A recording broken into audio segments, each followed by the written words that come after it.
Good evening. I'd like to call to order the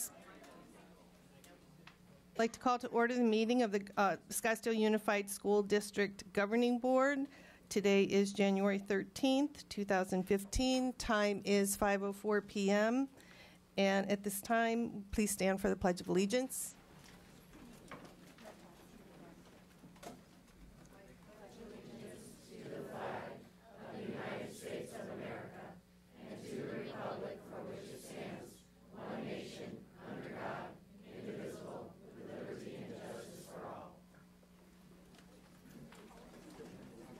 And we'll have a roll call beginning with our newest member. And congratulations to Kim Hartman and Pam Kirby for winning the election. Start with Kim. Roll call. Present. Pam Kirby. Say your name. Kim Hartman, present.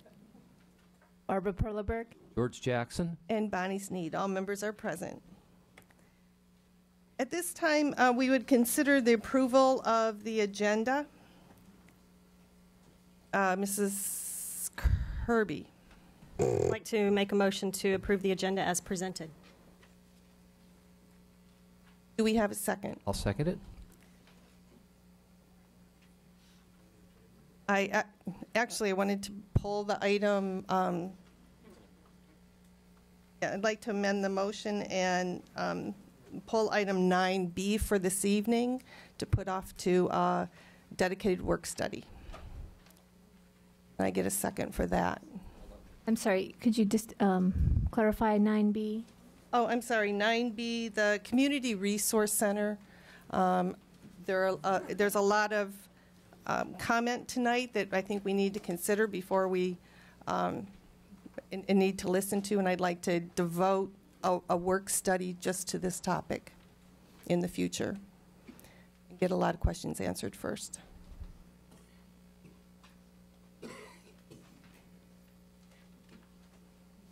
Are you looking for a second, Bonnie? Yes. I will second that. It's still open for public comment for this evening, though, correct? Yeah, sorry, I'm just changing. I made a motion to amend the first motion. So, and you seconded that. So let's vote on the amendment first. Yes. Oh, sure. As I understand our protocol, the answer to Ms. Hartman's question is that if the agenda item is pulled, then it is not open to public comment for anyone who submitted a public comment card related to this item on the agenda. So those individuals, that's what our policies say. I can read it for you. And I'll read it. Okay.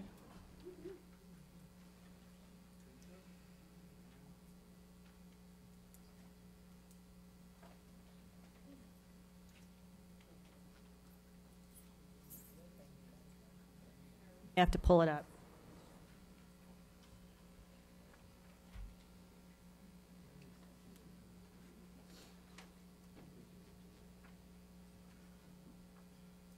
We've accepted comment on both agenda and non-agenda member Well, there's items two on cards. anything. There's blue cards and white cards, and I forget which is which. One is for agenda items and one is not for agenda items. So if the agenda item is pulled and a comment card, the blue card, was submitted, will they still get to speak? Yes. So all blue cards and white cards will still get to speak regardless? Regardless. Okay. So that takes care of that. Having said that, you know, we have a 24-hour notice policy where if the agenda is going to be changed, we will give the public 24 hours notice that there's an agenda change. That was at 5 p.m. yesterday. And then if we walk in here today and try to pull an item, as you've done, submitting it for a vote does not necessarily fall within the Attorney General's opinion on this matter. The Arizona Attorney General Handbook, Chapter 7 on open meeting laws, based on Arizona state statutes, Section 7.7.10, say changes to the agenda. If a public body finds it necessary to change an agenda by modifying the listed matters or adding new ones, a new agenda must be prepared and distributed in the same manner as the original agenda at least 24 hours in advance of the meeting.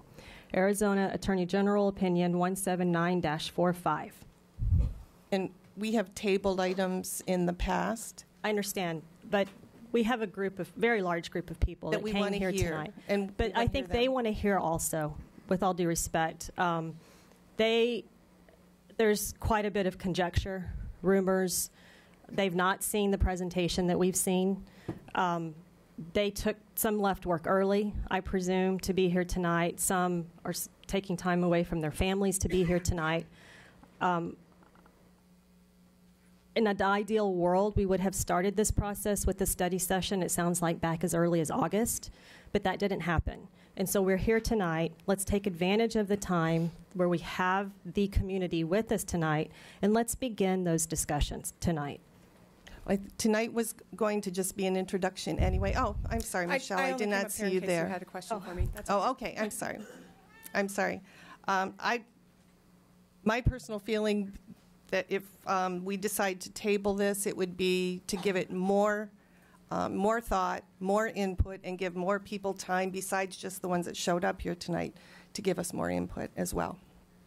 The further question that needs to be answered is the matter of the lease agreement between Denny Brown and SUSD.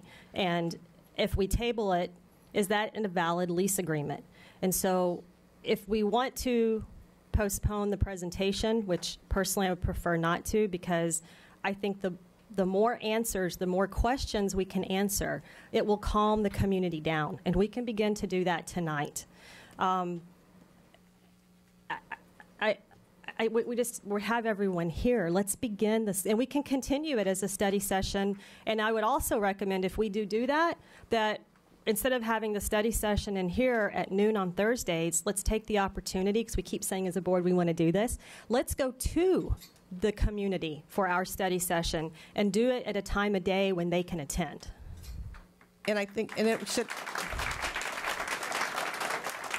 it's also important to make sure that all of the questions that we submitted ahead of time regarding rationale and community impact, and there were a lot of questions that were submitted ahead of time, that we have sufficient time to consider all of that. And we can, by continuing the discussions, we're not going to be able to get every single possible question submitted ahead of time and answered in one meeting. I would just propose we start tonight. Let's start tonight. Let's get some questions answered, and then we will continue the discussion in the future. No decisions will be made tonight.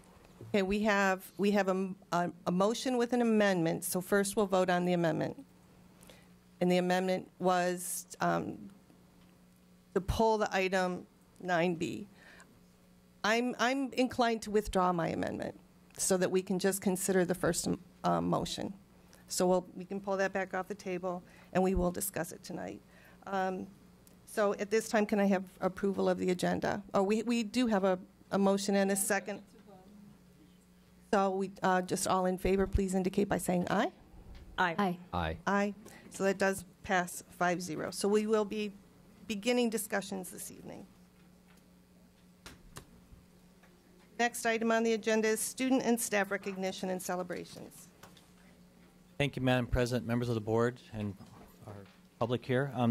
First, we're going to have Terry Wooster come up and recognize some of our bus drivers who saved the life of another one of our bus drivers, Barry Sherman. Terry? Thank you, Dr. Peterson, Madam President, governing board members, and Sandra. We're celebrating tonight a heroic effort in that, particularly the individuals who are involved in that heroic effort. And I'm going to invite Mr.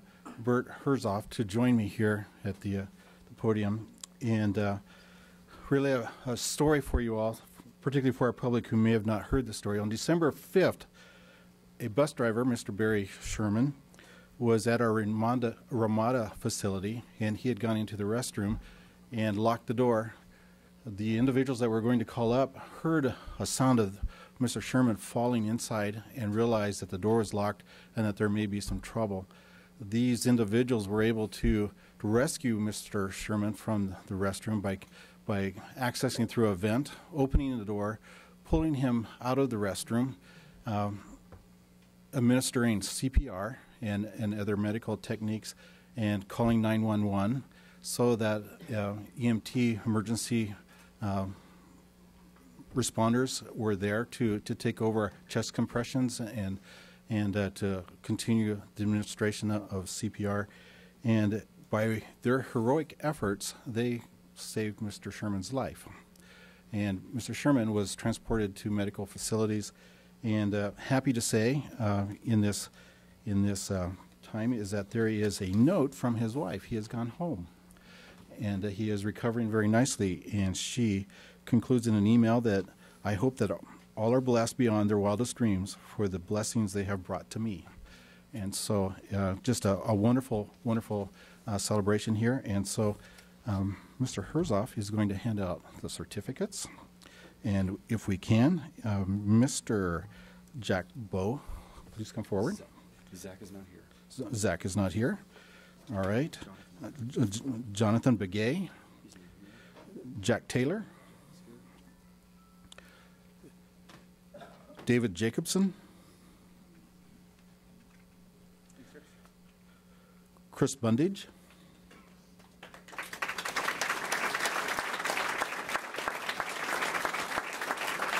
Michael Gann. Michael Gann and Ted Sherp. Ted Shepard's not here. So, thank you. Thank you. There we go.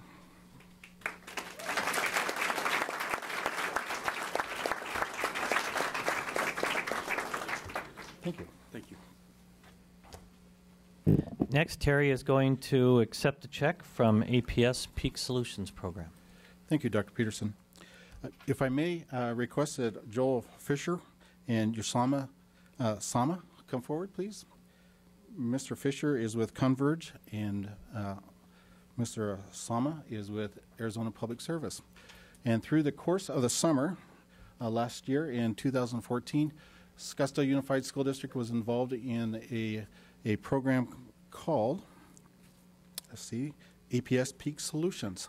And in that Peak Solutions, APS recognized that Scottsdale Unified reduced their load and reached our goals during the time of critical peak usage.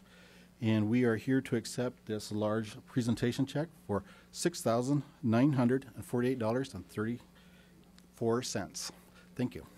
Thank you.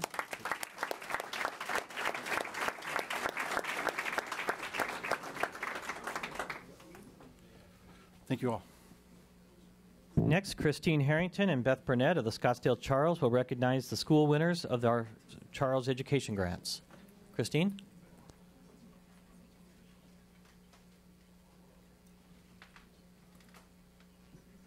Good evening, Madam President, Governing Board members, of course, Dr. Peterson and Sandra. Thank you for having us here today. We are so thankful for the outstanding relationship that exists between SUSD and, of course, the Scottsdale Charros.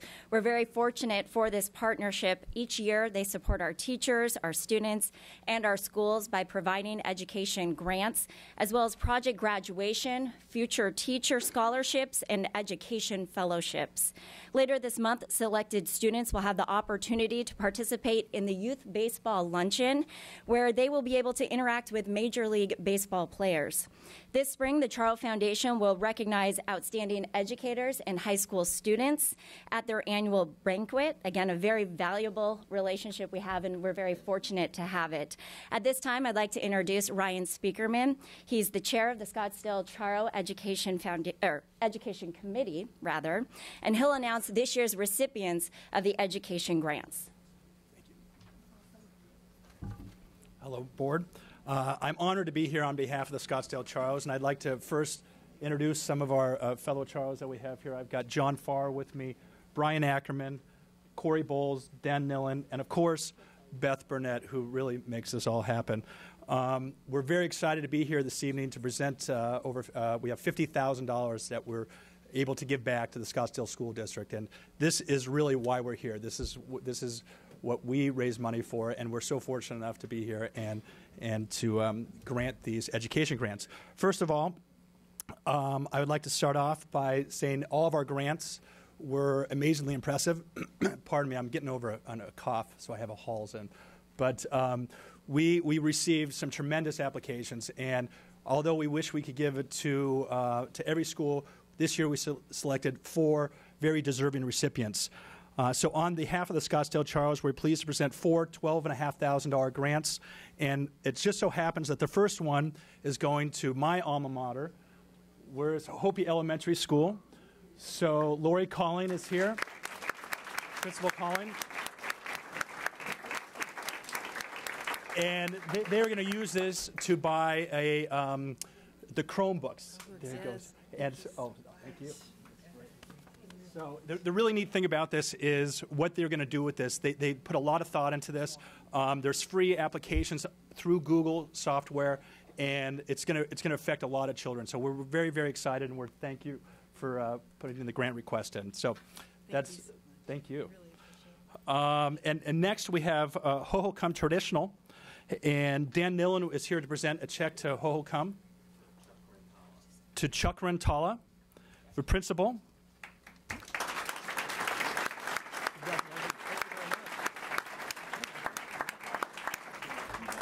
And it's for a mobile mini lab that they have one station there now, and they'll be adding another room with these proceeds. So glad to be part of that.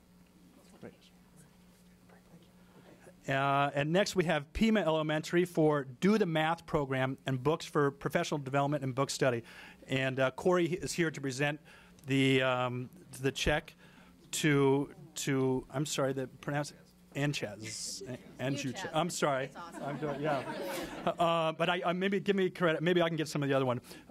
And we'd also like to recognize Michelle LaRocca, who was the instructional coach, Ellen Meltzer, which is the LRC teacher who helped write these grants, as well as the following students who I imagine are these children in front of us. And congratulations and job well done.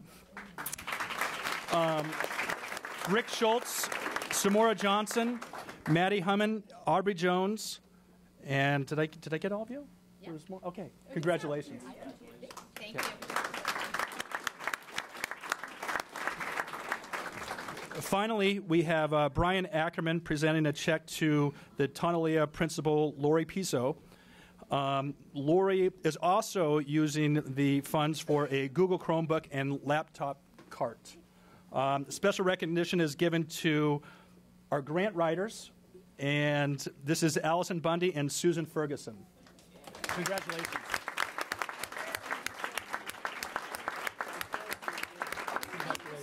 Oh, no, it's our pleasure. Congratulations. Thank you very much. Congratulations. Good job. Thank you.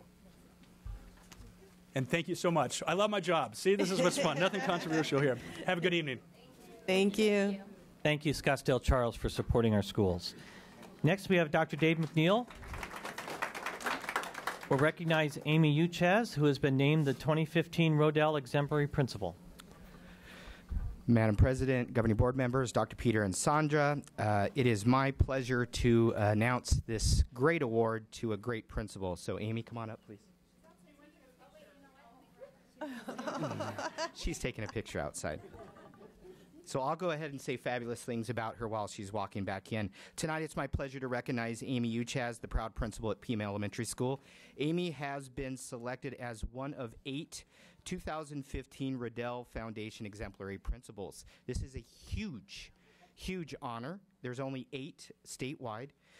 We are extremely proud of Amy for being selected for this honor. Amy will receive a little bit of money, but that's not what it's all about. It's about mentoring and shaping future principals. This is huge, and Amy so deserves this.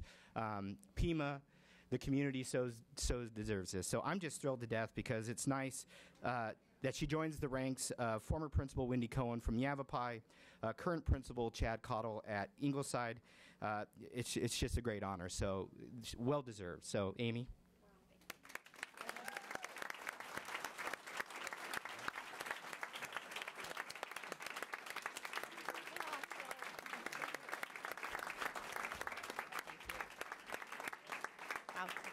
Thank you, Dr. Peterson, members of the board, Dr. McNeil. I just want to extend my great thanks and gratitude. This has been a really humbling and honoring process, and quite frankly, incredibly unexpected. And I just want to thank Dr. Peterson and Dr. McNeil and this phenomenal leadership team behind me. If not for them, I could not do the hard work that I do every single day, and opportunities like this truly wouldn't be possible. So a huge thank you to them for making me smarter and helping us be greater and to hit the ground running. And I want to extend a huge thanks to my Pima staff and my Pima community as well. I have an incredible team of teachers, and they make my job easy. And I have full gratitude for the work that they do every day for our kids. And they're committed and they're dedicated, and it's truly my honor to champion their hard work. So thank you very much for this really humbling recognition.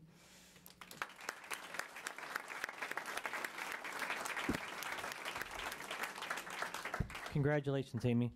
Dr. Melissa Sackos and Paul Langworthy from Scottsdale Community College will recognize our Arcadia student that won the SCC T-shirt design competition. All right. Paul, are you out there? All right. Well, if somebody can shout out to Paul Langworthy, SCC, if he comes in, please grab him.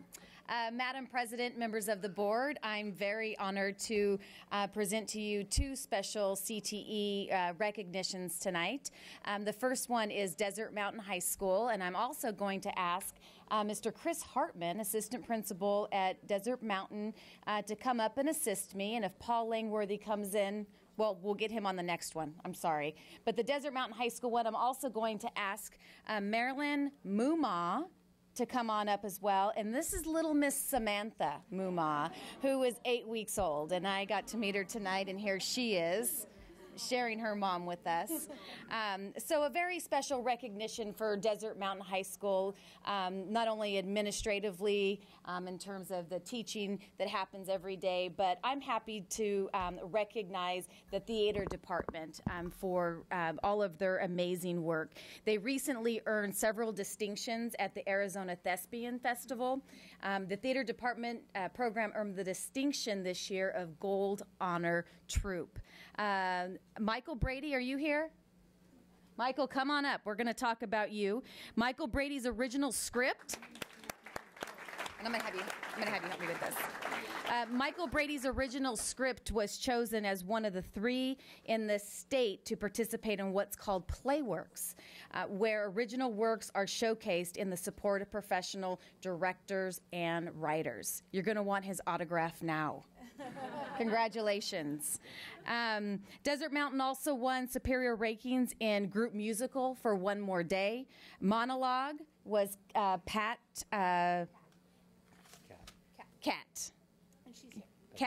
Pastuzak. There we go. Sorry about that, Kat. I was messing things up. Potpourri, in which Natalie Noriega did an original tap dance from A Chorus Line and Duo Musical, along with Hayden Burke and Aubrey Cole. Hayden's here. And the school's duo musical went on to win the state showcase winner, Best in State, out of all the superior ranked acts in the category. This is a huge honor that includes performing in front of the entire conference. Who are we missing? Aubrey. Oh, Aubrey. She was part with Hayden. Okay. A big congratulations to Desert Mountain High School administration, of course, Miss Mumau and little Miss Samantha here, and all of our outstanding students. Thank you.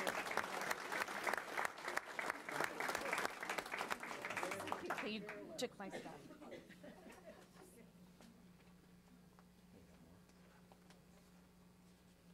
He's taking my SCC stuff. Okay, here we go. All right.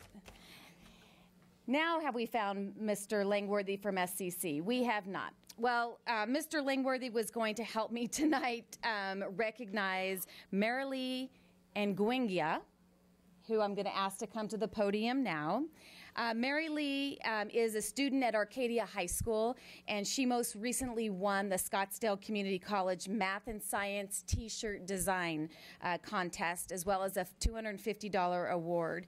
And this name is not new to you. Her teacher, who I'm going to ask to come forward to, Miss Diana Cure, is also one of our CTE teachers, an outstanding performance, as you saw last year when the Valley Metro Transit was unveiled with one of her artists. So we have seen amazing work from this class, and this is quite an honor for Mary Lee, because not only is she dual enrolled in SCC and has the opportunity to earn college credits, it's also an award as she prepares to go to college next year. So big congratulations to Mary Lee and Miss Cure.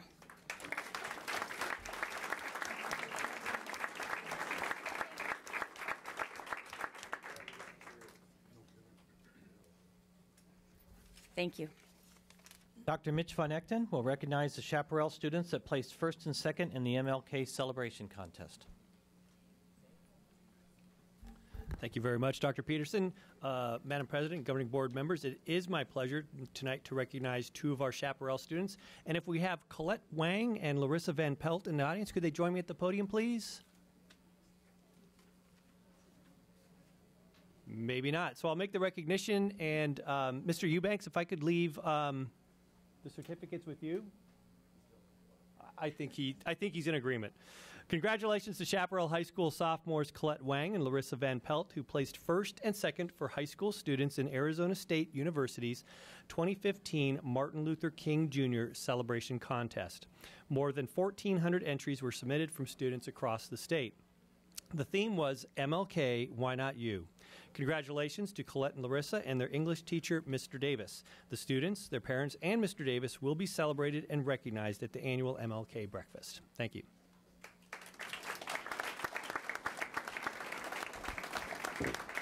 Our final celebration this evening is Mr. Cliff McKenzie will recognize our Chaparral boys and girls swim team.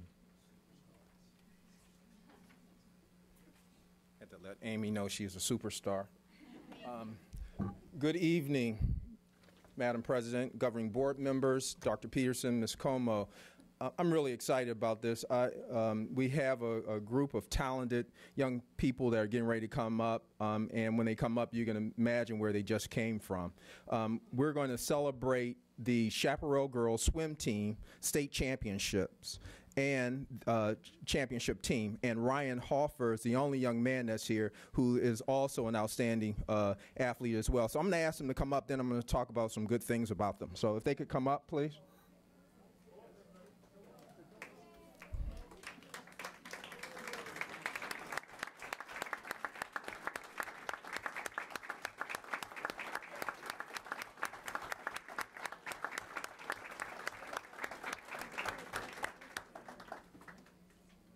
By some of the girls, you can see they just came from the pool.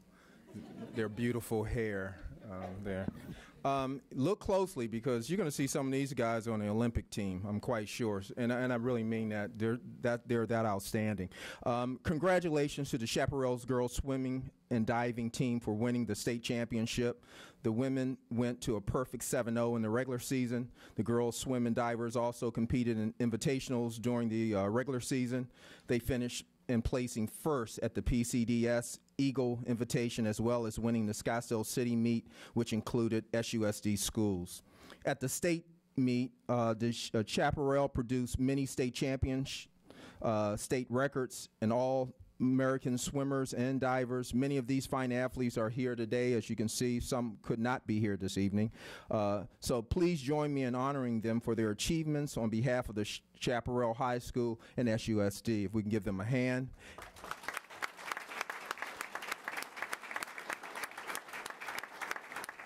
I'm going to also ask Coach Nate Moore to come up, please. And while he's doing that, Ryan, step out. Because we know, yeah, there you go. Ryan, on the boys' side, was also named Swimmer of the Year for his many accomplishments, including his record-breaking achievements. Ryan is an outstanding swimmer, and we're proud to have him in our district. Congratulations, Ryan.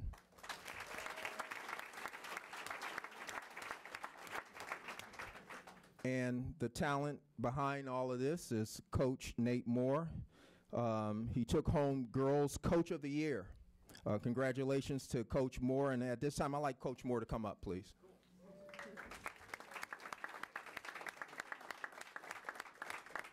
Thanks for having us. I'm going to face everybody just a little bit and just kind of talk, if that's cool. Is that okay with everyone? Okay, thanks. All right, so it's hard to have my back to everyone, so I want to be able to talk to everybody. So yeah, this year was a special year. It's actually been a pretty special 2 years for the chaparral swim teams, both for the men and the women. I can't quantify how much work all of these swimmers, and we have Sammy Marks, our diver, here too, how much work they put in. It is hours upon hours upon hours daily. Very few days off. Just the discipline that they have to do what they do is amazing. And for Taylor and Ryan, both swimmers of the meet for the state records, Ryan Hoffer actually had a national age group record, which means he's the fastest 16-year-old in the history of USA swimming for this year.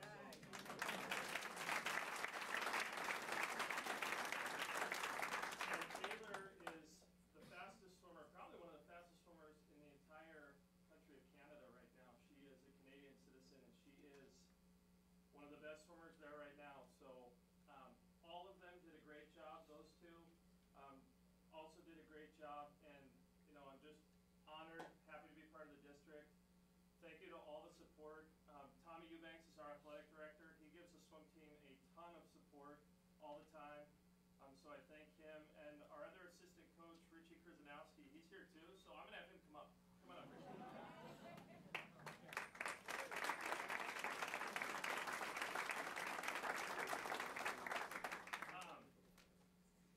You know, he was saying the brains behind the operation and behind the whole thing. It's not me, it's these guys.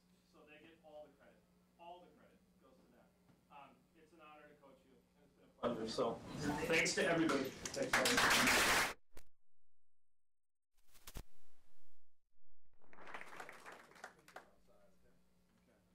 Thank you. You go right out here. We'll take a picture of it. Okay. Congratulations, ladies. Congratulations.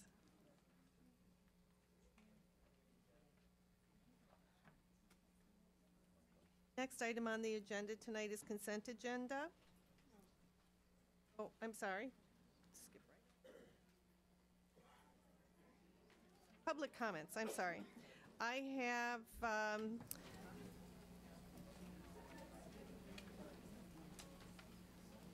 little bit of instruction in case there's anybody here who hasn't been here before. This is a portion of our meeting when we invite the public to make comments. We value the input of the community, so we feel it's an important part of communication with our stakeholders. As explained on the cover of the agenda, anyone wishing to address the governing board will fill out and submit a blue card for non-agenda matters and a white card for agenda matters. The cards are available on the table in the back of the room. I think most people have turned them in already. For non-agenda matters, please take note that action taken as a result of this kind of public comment will be limited to responding to any criticism made by those who have addressed the governing board, or directing staff to look into the matter, or asking that the matter be put on a future agenda. Pursuant to ARS 38-431.01G, no other discussion or legal action is allowed. For agenda matters, please indicate your desire to speak and submit it to the board's secretary. Public comments on agenda items will be grouped into categories. Please approach the microphone when your name is called and in the order called. We'll call somebody to be on deck too so they can go a little bit faster. We value your time and ask that the next person called be ready at the center aisle at the back of the room. All public comments are subject to the following limitations. Oh, you have a new job. There's a 3-minute speaking limit unless modified, and we're going to stick to the 3-minute speaking limit. Vice President Jackson will hold up the cards indicating your time remaining.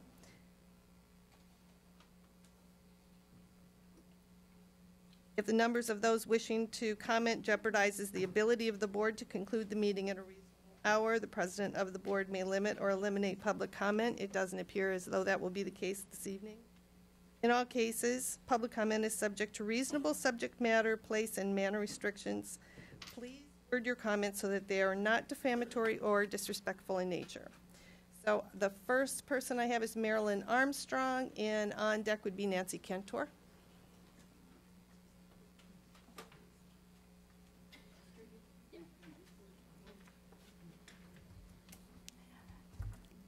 Dr. Peterson, members of the board, I'm here to speak to you tonight about the proposal for the Resource Center at Tonalea School. My name is Marilyn Armstrong. I'm a 48-year resident of the Tonalea neighborhood. I had 3 children that went through Tonalea, and I was there for 18 years. In addition, I chaired a Tonalea Neighborhood Association that you were generous enough to allow to meet at the Tonalea School. Just a tiny bit of history. I almost scrapped this part of it because I'm sure you all know this, but did you know about the first 14 or 15 schools in the district, they were referred to as neighborhood schools?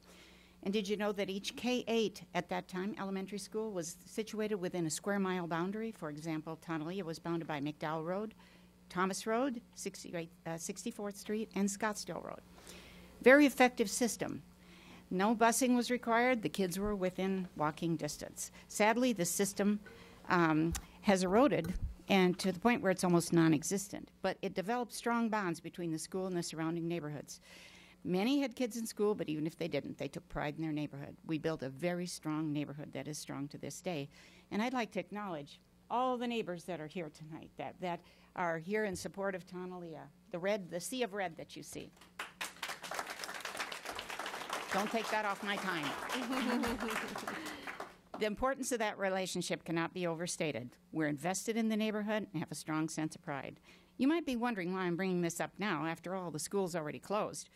But I think you should know that there are far-reaching consequences when you close a school. The negative effects go far beyond the walls of the school.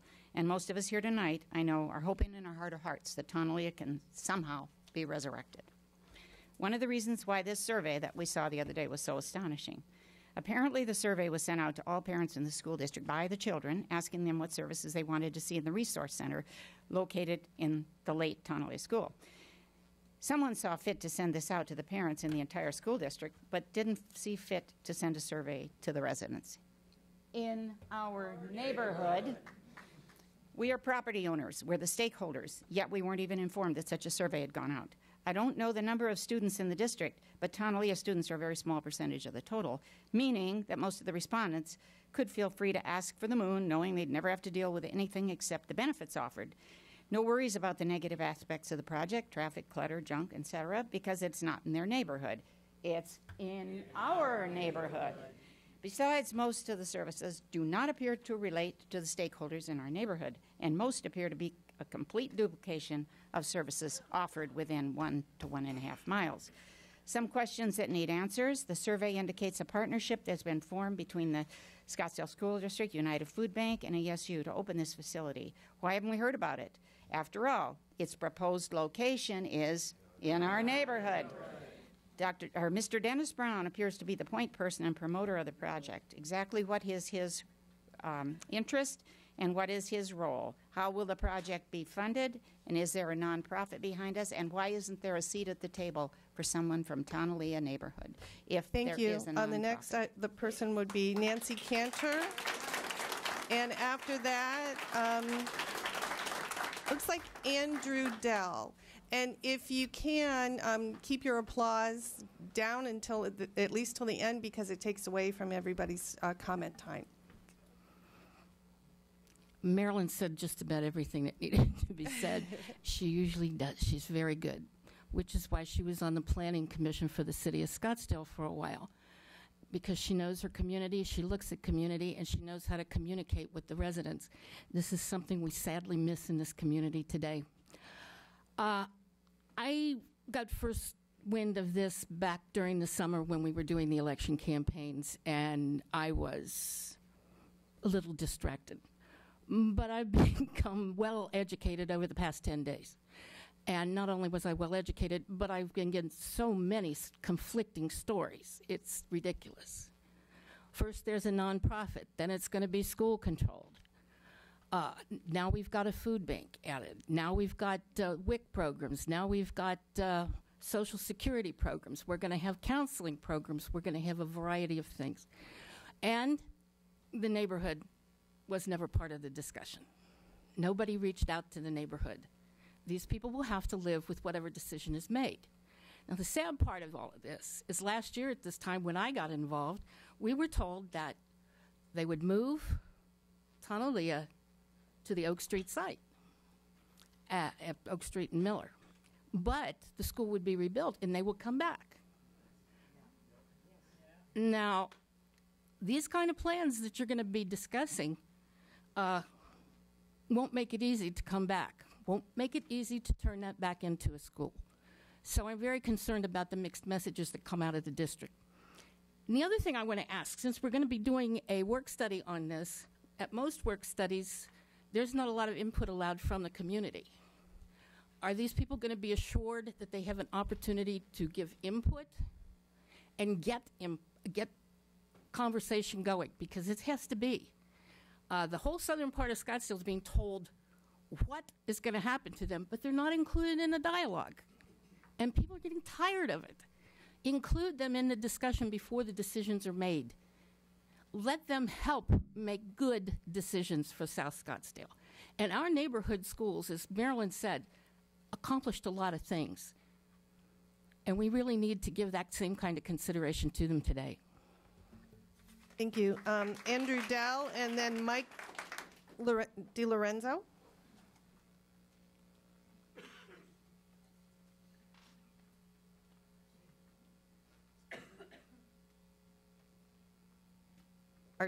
Are you Mike? Yeah, what was the first name? Andrew Dell. Okay.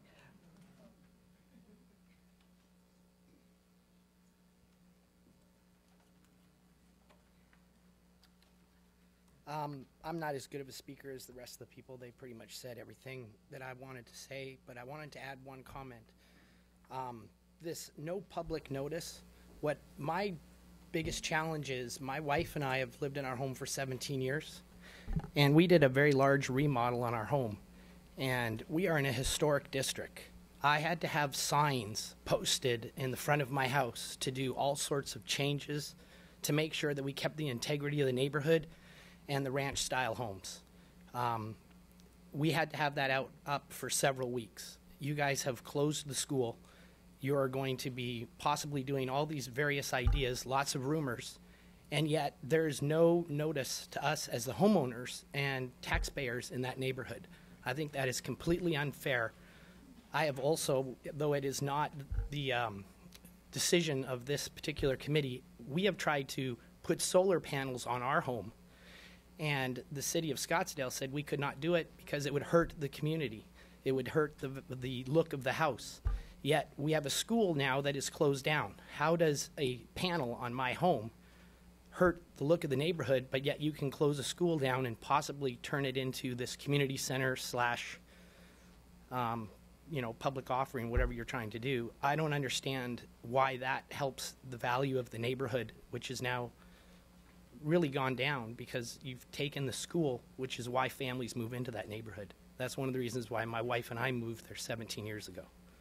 So I would really like to see a little bit better communication coming out to us as the homeowners. Thank you. Mike DiLorenzo and Jim Heather on deck. Hello, I'm Mike DiLorenzo. I'm going to talk fast. I'm a 23-year homeowner in the Tonalea neighborhood.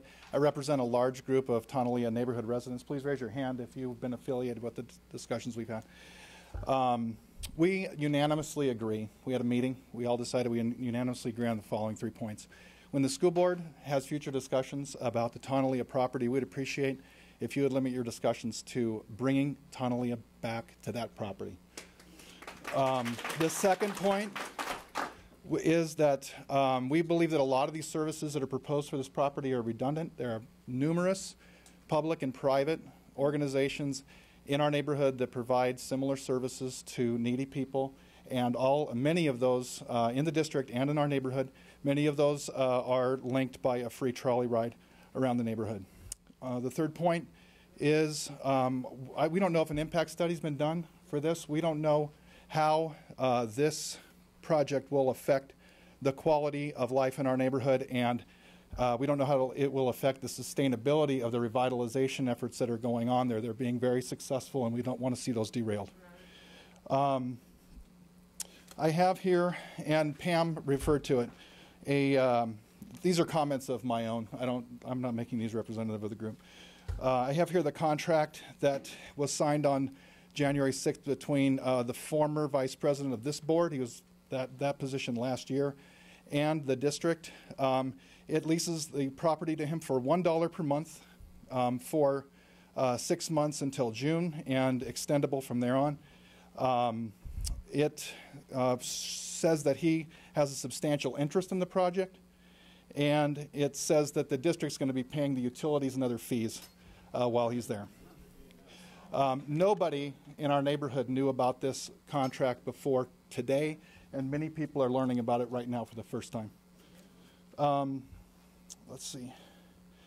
I also have phone records showing that Mr. Brown was discussing this while he was still a voting member of the board, and I have concerns that he was discussing this with board members before the vote to close Tonalea.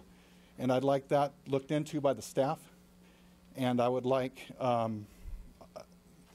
I'd like to get to the bottom of that. And I'd really like to see the decision to close Tonalea revisited if there's any shenanigans that are uncovered in that investigation.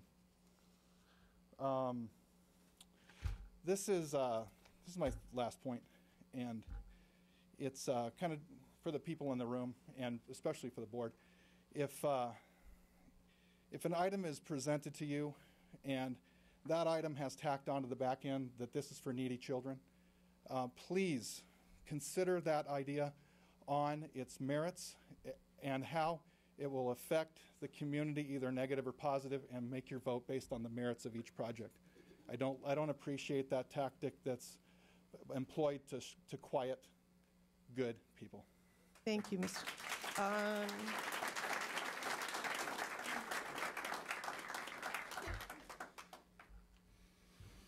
This is Jim Heather, and next would be Valerie Kempton. Madam President, board members, Dr. Peterson, Sandra. Sad state of affair that we have to stand here today on this here discussion. First of all, let's cut right to the chase. How did we get here?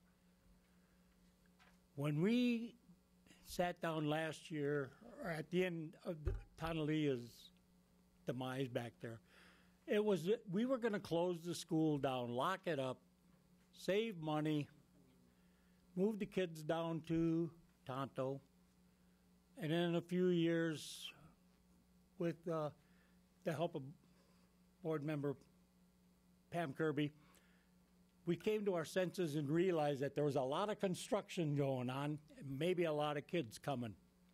So we're going to wait and see. I can understand and I can live with that for a couple of years. How did we get to Danny Brown when he was on the board member to get this program going that he's got going over there now? If this took place when he was sitting on the board, I'm looking at maybe conflict of interest. I'm looking at some open meeting laws that were violated. Let's check into this, because if this is the case, I think we got some legal counsel that's going to address this board that we're not real pleased about this.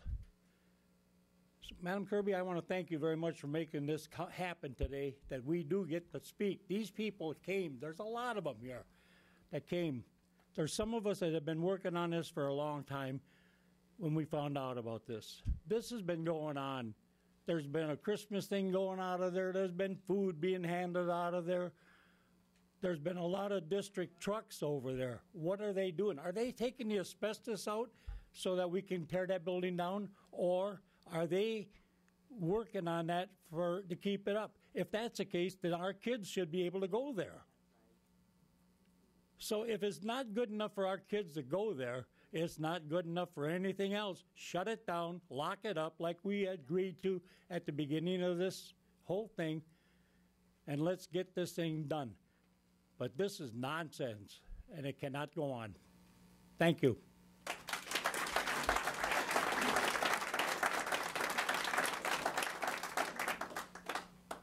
Valerie Kempton, and then next would be Jonathan Kirka. Good afternoon. I have lived in the Tonalea neighborhood for almost 48 years. My husband and I moved in there specifically because it was near Tonalea School. In fact, we live right across the alley from the school, and we were not disappointed with the school. My 3 children went there, and all of our neighbors, and it was a fine school. It met that requirement. I was happy to be next to a vibrant school, and I really do miss it. I realize the Tonalea School can no longer be there, but I would definitely like another school, if not Tonalea, whether private or charter, be there instead. When the school was to be closed, it caught me by surprise.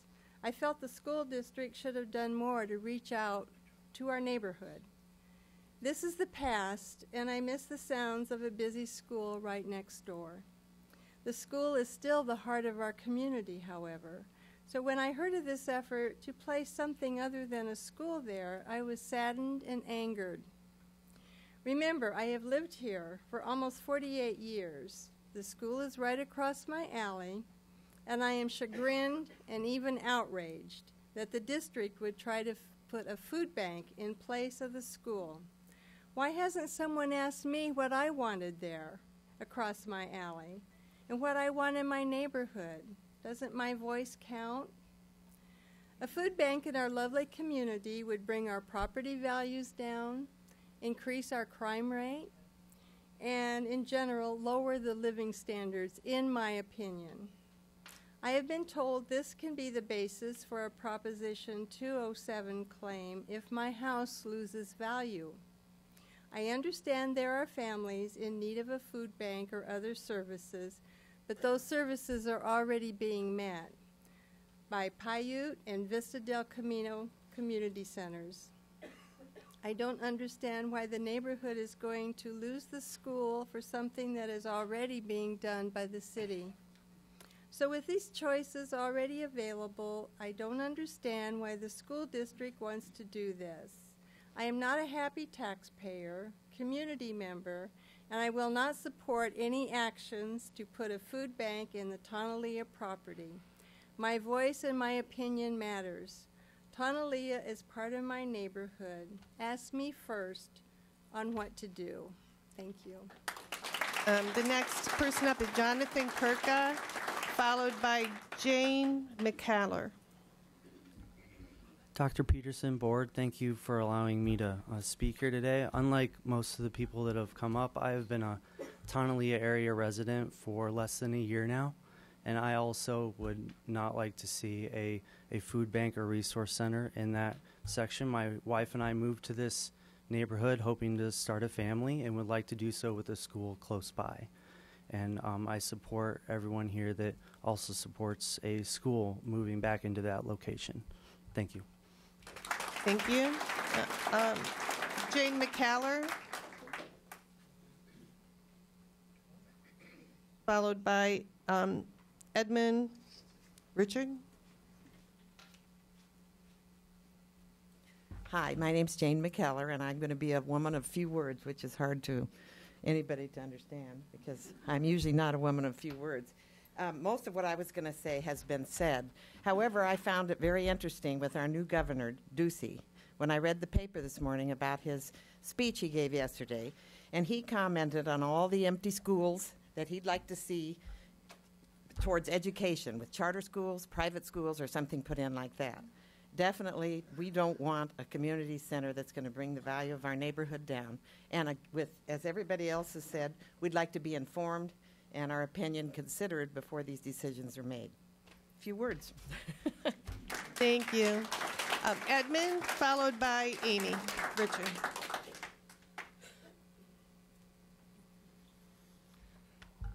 Board members, Dr. Peterson, you recognize me. I'm the loud, very large guy who opposed the closing of Tonalea. But here we are again with an issue with Tonalea. It's ridiculous, mind-boggling, angering. To put it in the words of my father, what, with a lot of expletives, is the school board trying to listen to what is Dr. Peterson thinking and what is Mr. Brown thinking he can do to my neighborhood. My parents brought me when I was a child to SUSD. My 3 brothers and I and my parents, we live around the corner from Tonalea. Our children go to SUSD. The D in there is a district, S is school.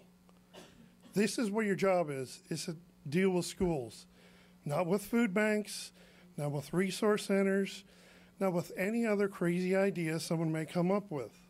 Now, the scary thing is that Denny Brown, who used to be your vice president, comes up with this idea and is supported by a food bank. Now, I've heard everything, saying it's not a food bank, it's a resource center, whatever. But this is the thing. Michelle Marshall's your legal counsel. Apparently your CFO signed off on a lease. You would think that someone would have said, this may look a little bit bad because we just passed an override asking the people for money, and we just gave one of our former board members almost a free ride to use a facility which the community still stings from being closed. Not only did you do that, you didn't even ask the community. Have you guys seen the data? I've seen it. It's horrible. Unless you guys come up with some magic formula saying that this is really something needed, and the city of Scottsdale, yes, that big governmental body, is doing such a poor job or needs our help, and you guys are doing so stupendous with your schools because you guys aren't. Look at the school grades around us. And you have so much free time, then you could, pursue that endeavor. But for me as a taxpayer, this is a fool's errand. It's insulting and should not be pursued any further. All these legal implications I brought up and other people brought up need to be pursued immediately. Thank you. Amy Richards, followed by Ahab Salam.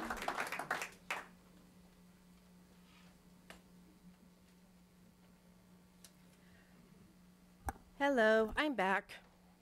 I'm so not happy. I feel like I keep having to come here to protect Tonalea. What on earth do you guys have against Tonalea?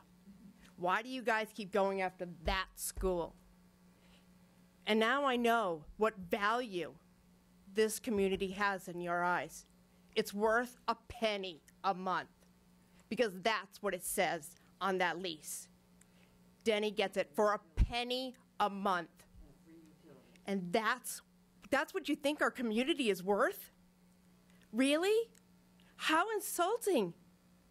That's what you think our children are worth, is a penny a month. It's absolutely shameful.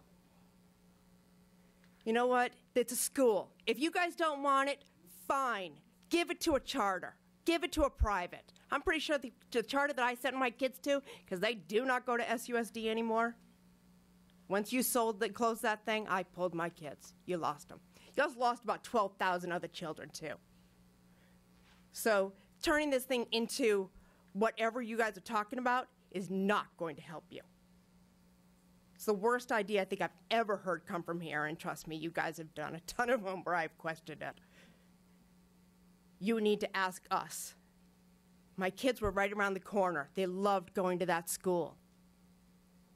I had every intention of them following every single one. Go to Supai, go to Coronado. That's what the plan was. But no, if you guys think they're only worth a penny a month, there's no way I want any children going in this community. Thank you. Ahab Salam, followed by Christy Salam. Hi, Board and Dr. Peterson. My name is Ahab Salam. I'm a homeowner at 6931 Granada. I bought my home in 2007. Obviously, I'm down on my home, but I bought my home as a home. And obviously, it's not an investment, because if it was an investment, like maybe you guys are talking about, I would have left my home by now. But, I bought my home literally for $280,000. Might be worth $200,000. I bought my home in 2007. Obviously, you guys know, could have bought it anywhere. Really, I could have. But I bought it in the neighborhood for Tonalea. You know, I went to Apache Elementary School. Does anyone know what Apache Elementary School is? Yeah, you guys closed that down. Correct me if I'm wrong. Isn't that a community center? I don't know, but you know, I obviously went to Yavapai, Supai, Coronado, graduated ASU. I wanted to come back to my neighborhood. I wanted to, you know, start my family and have them go to Tonalea. If this was a business decision, maybe you guys look at it, I would have left my home. But I'm still $80,000 down. I still have hope, and I still love my community. I didn't let my house go because of my community, my neighborhood, what I love. So are you telling me that basically the community is not worth it or worth a penny? If that's the case, why don't I just give my house back? I don't get it. You know, and you guys are talking about, you know, it's just, I could go on and on, really.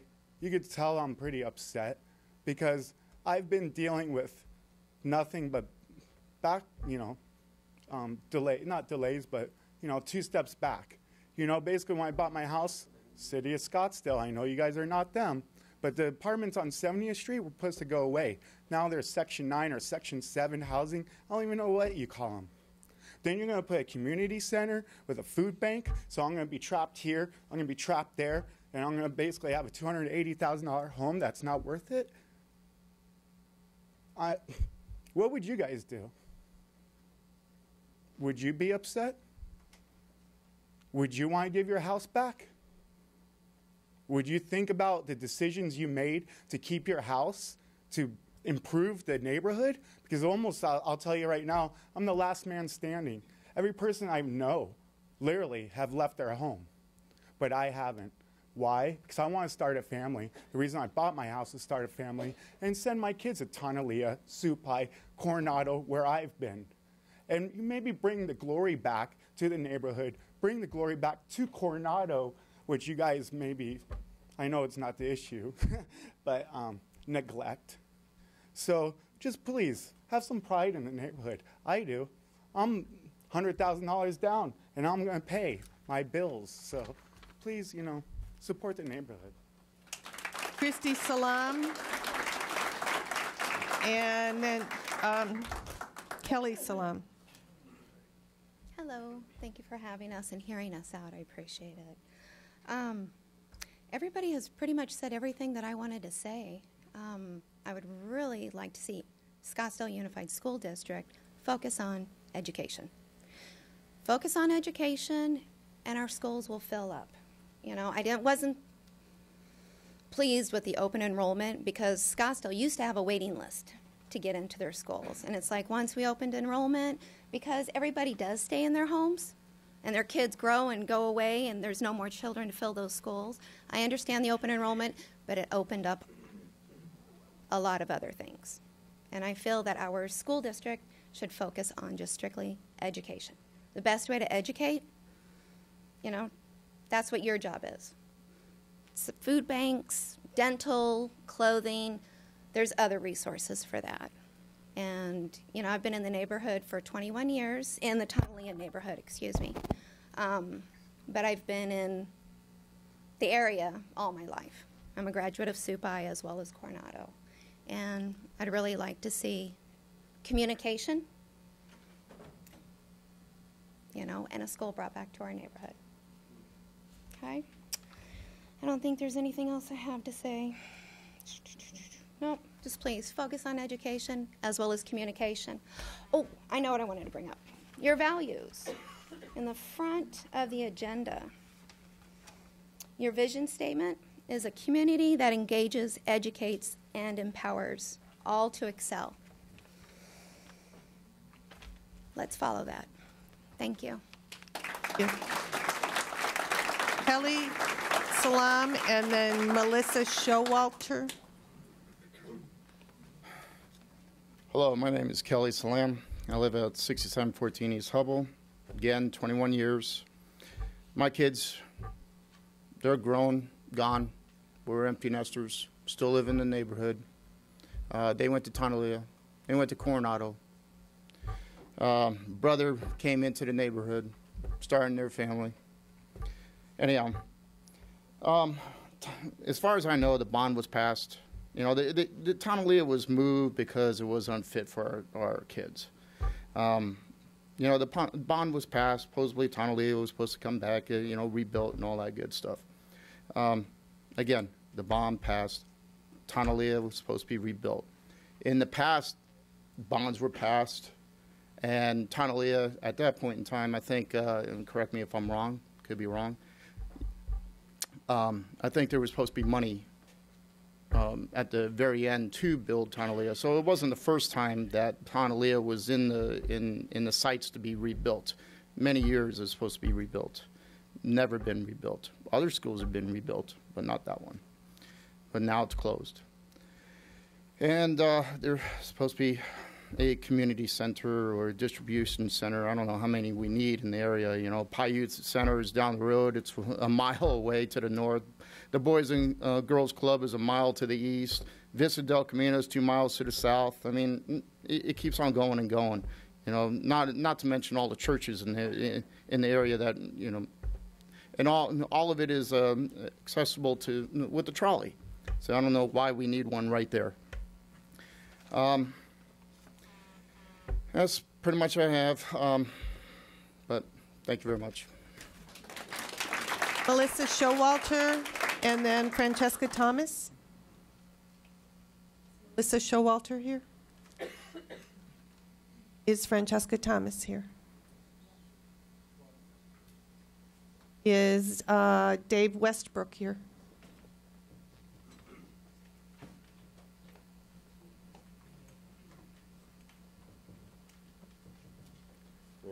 How you guys doing? Thank you very much for letting me speak. I've been a town of Leah resident for 3 years. Second time was able to rent a house in the neighborhood back when I was going to college, and I've got a 3.5-year-old little girl and a little boy that just turned 1 on Sunday. So for me, being able to back up to a school and start my morning listening to kids at recess, you know, there's definitely worse things.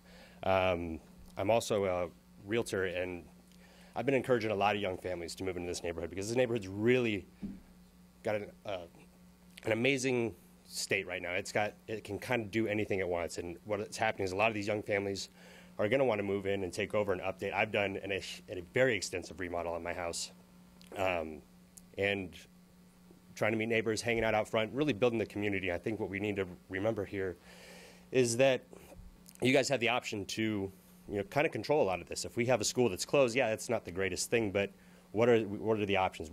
Are we going to reopen the school? A food bank, any of that, that's not necessary. We got families riding bikes around. The last thing I need is 100 homeless people sleeping in the alley around while my kids are out playing.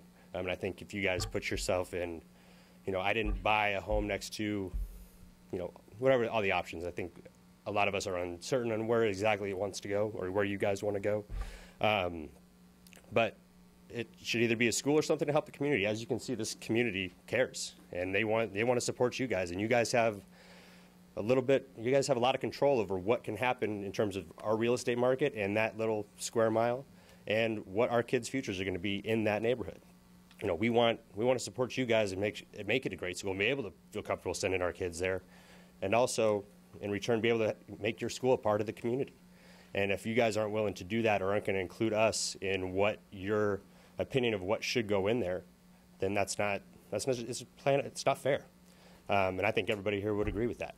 And I think, like I said, we'll be on your guys' side if it involves kids in school and community, trying to get us to a point where you're going to bring property values down, and especially in a tedious time like this, like we really do have the potential to make those houses worth $300,000-$400,000. It's one of the best locations you can get anywhere in 20 minutes, any freeway, and people want to live there, but they're not going to want to live there if you guys do not take care of that school. So, thank you.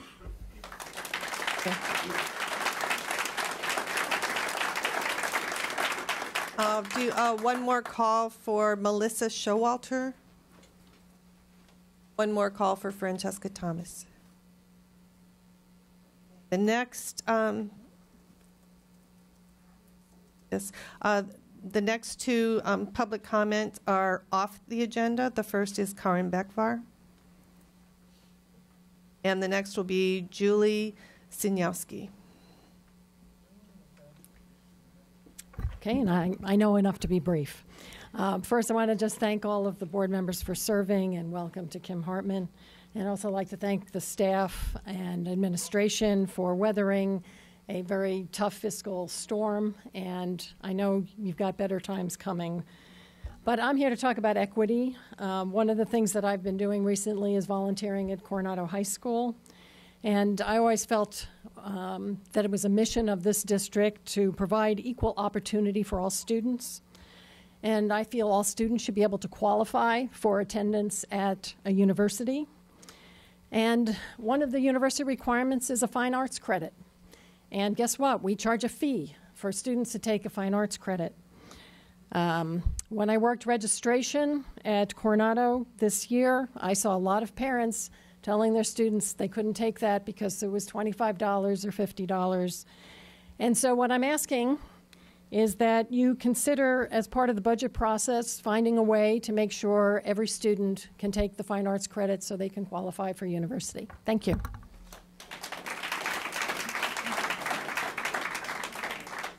And Julie Sinyowski. Happy New Year to you all. And greetings to Madam President, Superintendent Peterson, and Sandra, board members. My presence here tonight is twofold. First of all, I'd like to recognize and welcome Kim Hartman for her first board presence, and welcome back Pam Kirby, and this is in representing SEA, the Teachers Association here in Scottsdale. Secondly, I'm here as a teacher and a concerned parent in the community. I have to distribute to you tonight a bookmark in memory of a former student in the Comprehensive Gifted program. I had him in my class for 3 years. Unfortunately, he committed suicide the first day of school this year. Sorry, I was getting emotional. And his mom made these in memory of his 18th birthday, which was a week ago. And she had asked me if I would distribute them to you. And my concern is, as a teacher in this district, I feel we're missing something with supporting our students in their social and emotional well-being, especially in the high-stakes programs. We have these programs to excel our kids and get them ready for college and careers. And I feel like they're going there with an empty toolbox, and they don't necessarily have the skills to deal with stress associated with high achievement. I see it on a regular basis with my 6th, 7th, and 8th grade students, and I continue to hear about the concerns of these students as they go through high school in the IB and AP courses. And I would really like for us as a district to consider this component of learning and really focus on providing them with stress management skills and planning for their future. And at this time, I'd like to just give these to you.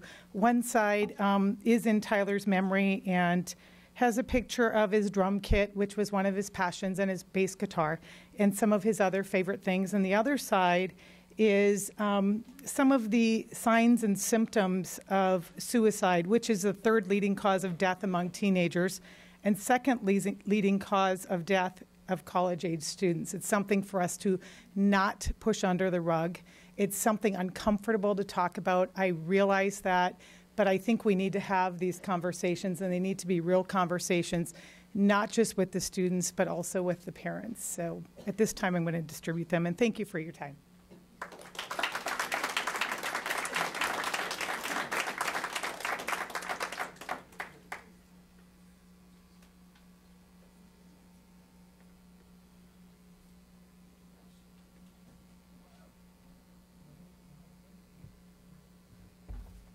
Thank you for that important reminder, Julie.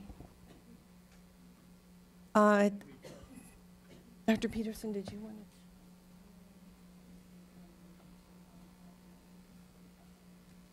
to?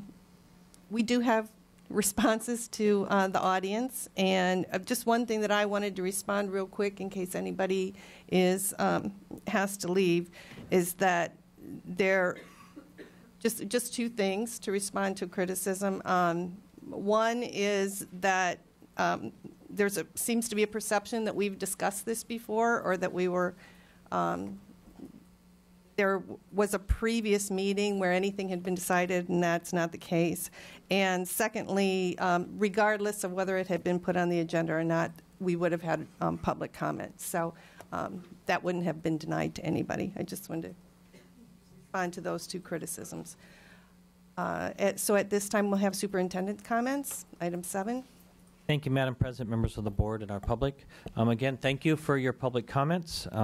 We will be further talking about some of the ideas and some of the information that was talked about and asked for in a little bit. I would first like to recognize Desert Mountain High School as one of 120 schools across the country that was selected as a Grammy signature school. They are a semifinalist. There were only 3 schools in Arizona selected for this designation. Our first LEGO State Robotics Tournament was held several weeks ago, and the team of Got Cookies, which is the Girl Scout troop from Pueblo and Mojave, won the Teamwork Award for the first LEGO State Robotics Tournament, and we're very proud of them for that work. That's our elementary and middle school students, and this is the first time they had ever tried, and for the Girl Scouts to come out on top with the Teamwork Award was a great feat. Following in their footsteps, the Mojave Middle School this past week won the Regional Robotics Tournament, and they will be going to state to defend their state title. So we're wishing the Mojave Robotics team a good luck, and we'll be getting the information out on that. As a follow-up, our staff worked right up to the end. We had a lot of tax credit donations, and right now our tally is just over $3 million for the year. So we'd like to thank our public for helping support our students and everything they do. Tomorrow, we will have the Youth Voices event. It will be at Saguaro High School. Saguaro has invited 15 high schools from across the valley to bring their students. They will be hearing an inspirational message from Coach Marv Levy, who is the one of the top coaches in the NFL that has retired, but he was a coach for the Buffalo Bills. And it's going to be a great day to see our students come together and listen to an inspiring message. And then tomorrow evening, we will be having the Community Celebrating Diversity's MLK Dinner Celebration with the City of Scottsdale. Thank you.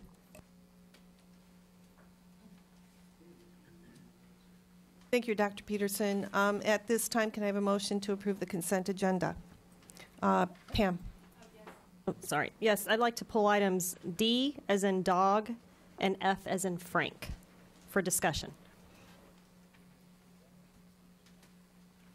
Okay, can we have a motion to approve the consent agenda with items D and F removed? So moved. And a second? Second. We have a motion and a second. All in favor, please indicate by saying aye. Aye. Aye. Aye. Motion passes 5-0. So at this time, we will ask Mrs. Kirby about item 8D, personnel action. Yes, thank you. Item 8D is personnel action items for the month of November 25th of 14 to December 15th of 14. And in the detail of that, under administrative, it's noted that Rebecca Kelbaugh, communications specialist, resigned effective 1/9/15. My question is, are we planning to backfill that position? And if so, is it backfilled as the same position or a different position? Pam? Madam President, Board Member Kirby, the position is posted as it was currently a position, the same type of position. So we are planning to fill it, yes. Okay, in same salary range? Yes. I assume. Okay. Yeah. All right, thank you. President Sneed, do you want to do both of these together, or let's try that approve one at a first. time? Yeah, okay, we'll do one at a I time. move to approve item 8D as presented. I'll second. We have a motion and a second. All in favor, please indicate by saying aye. Aye. Aye. Aye. Passes 5-0. And the next item would be 8F, approval of minutes of December 9th, regular governing board meeting. Thank you. I just have an amendment to the minutes. Trying to get there.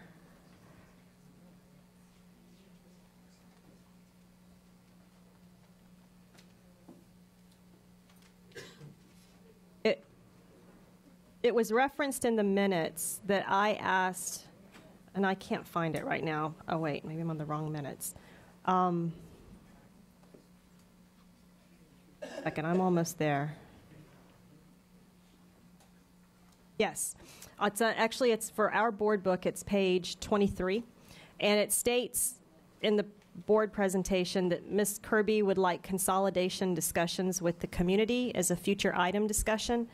And actually, my request was that I requested a board discussion on long-term strategy, competitive landscape, et cetera, prior to the community discussions commencing. So if I could just move to approve item 8F, subject to that modification. And I'll second that.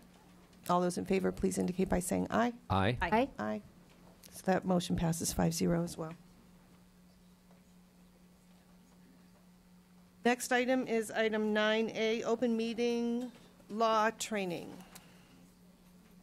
Thank you, Madam President, members of the board. Our in-house counsel, Michelle Marshall, will present our annual open law meeting training.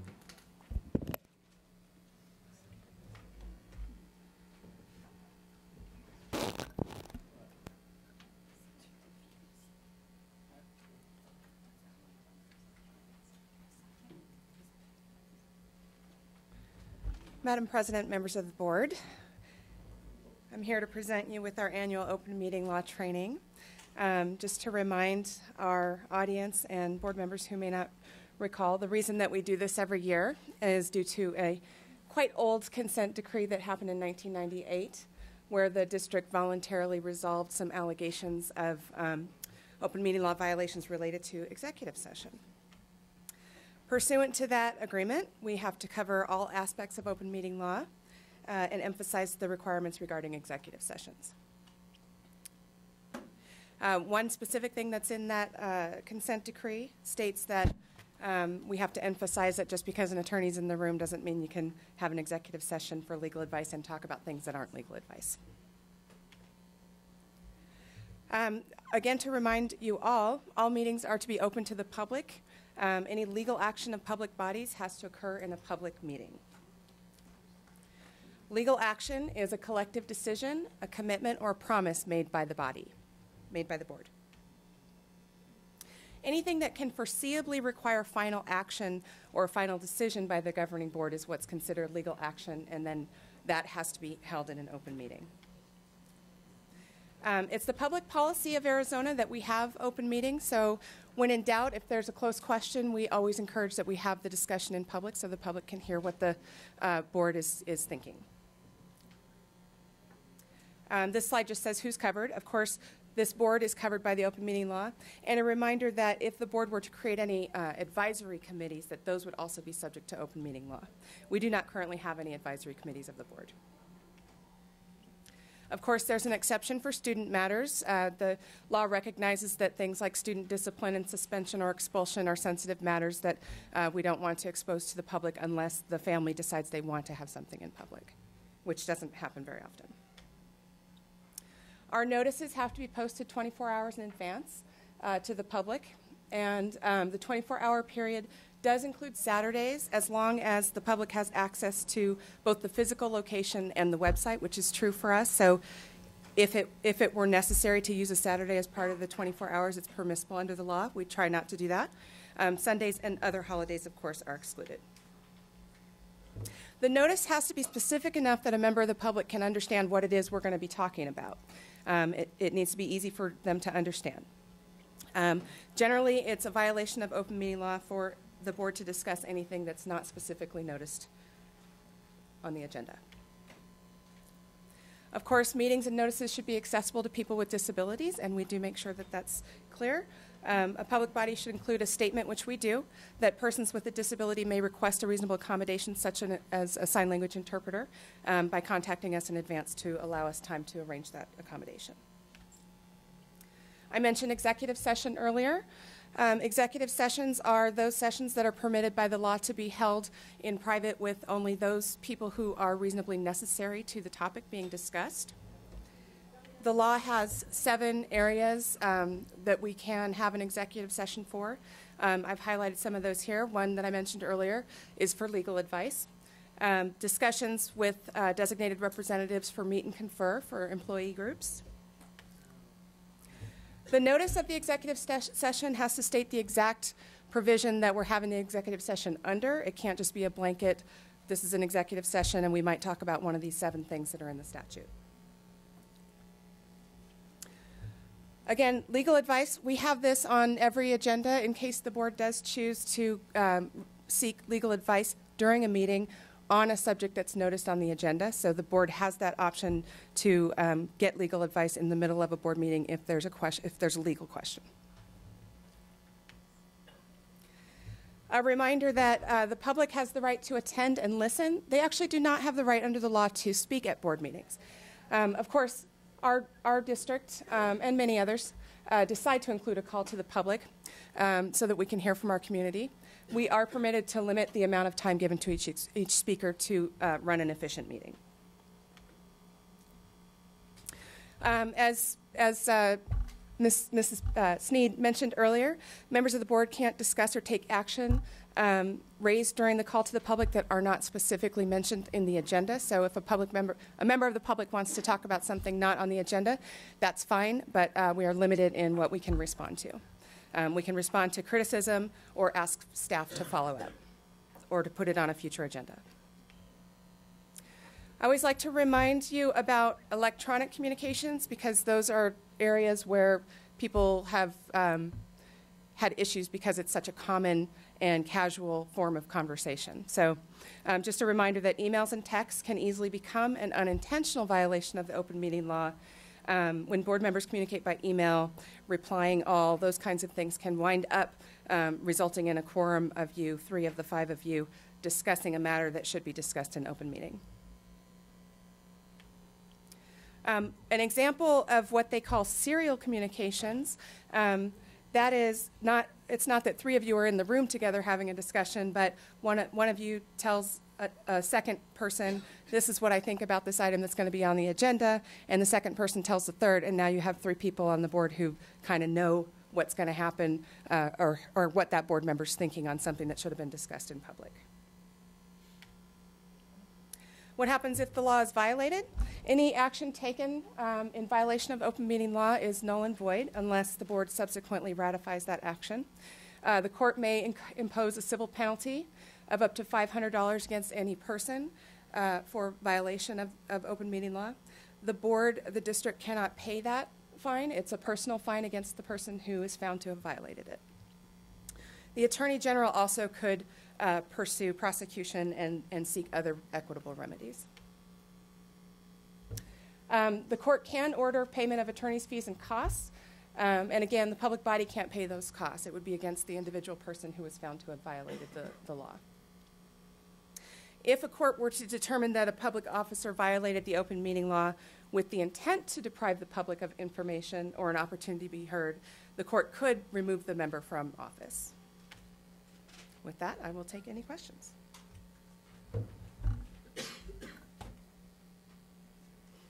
Thank you. Thank you, Michelle. Next item is information discussion item B.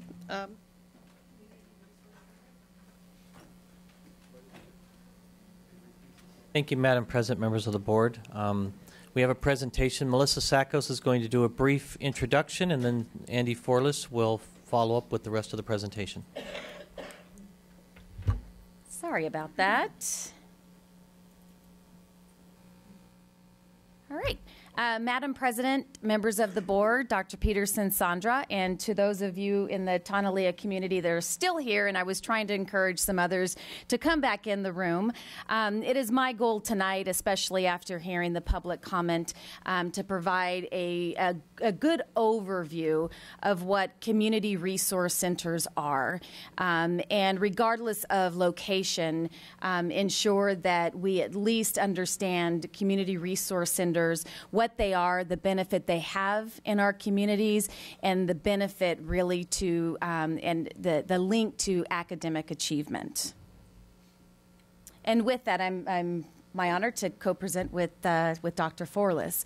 So let me just preface this by saying you've heard me, and maybe Ms. Hartman, Board Member Hartman hasn't heard this yet, but you hear me talk a lot about multi-tiered systems of support and the need for wraparound services for our youth. And really what community-based resource centers are just that. They're the provided supports for our students and our families, not only to meet the basic needs in life, but also the social, emotional, and mental health as well.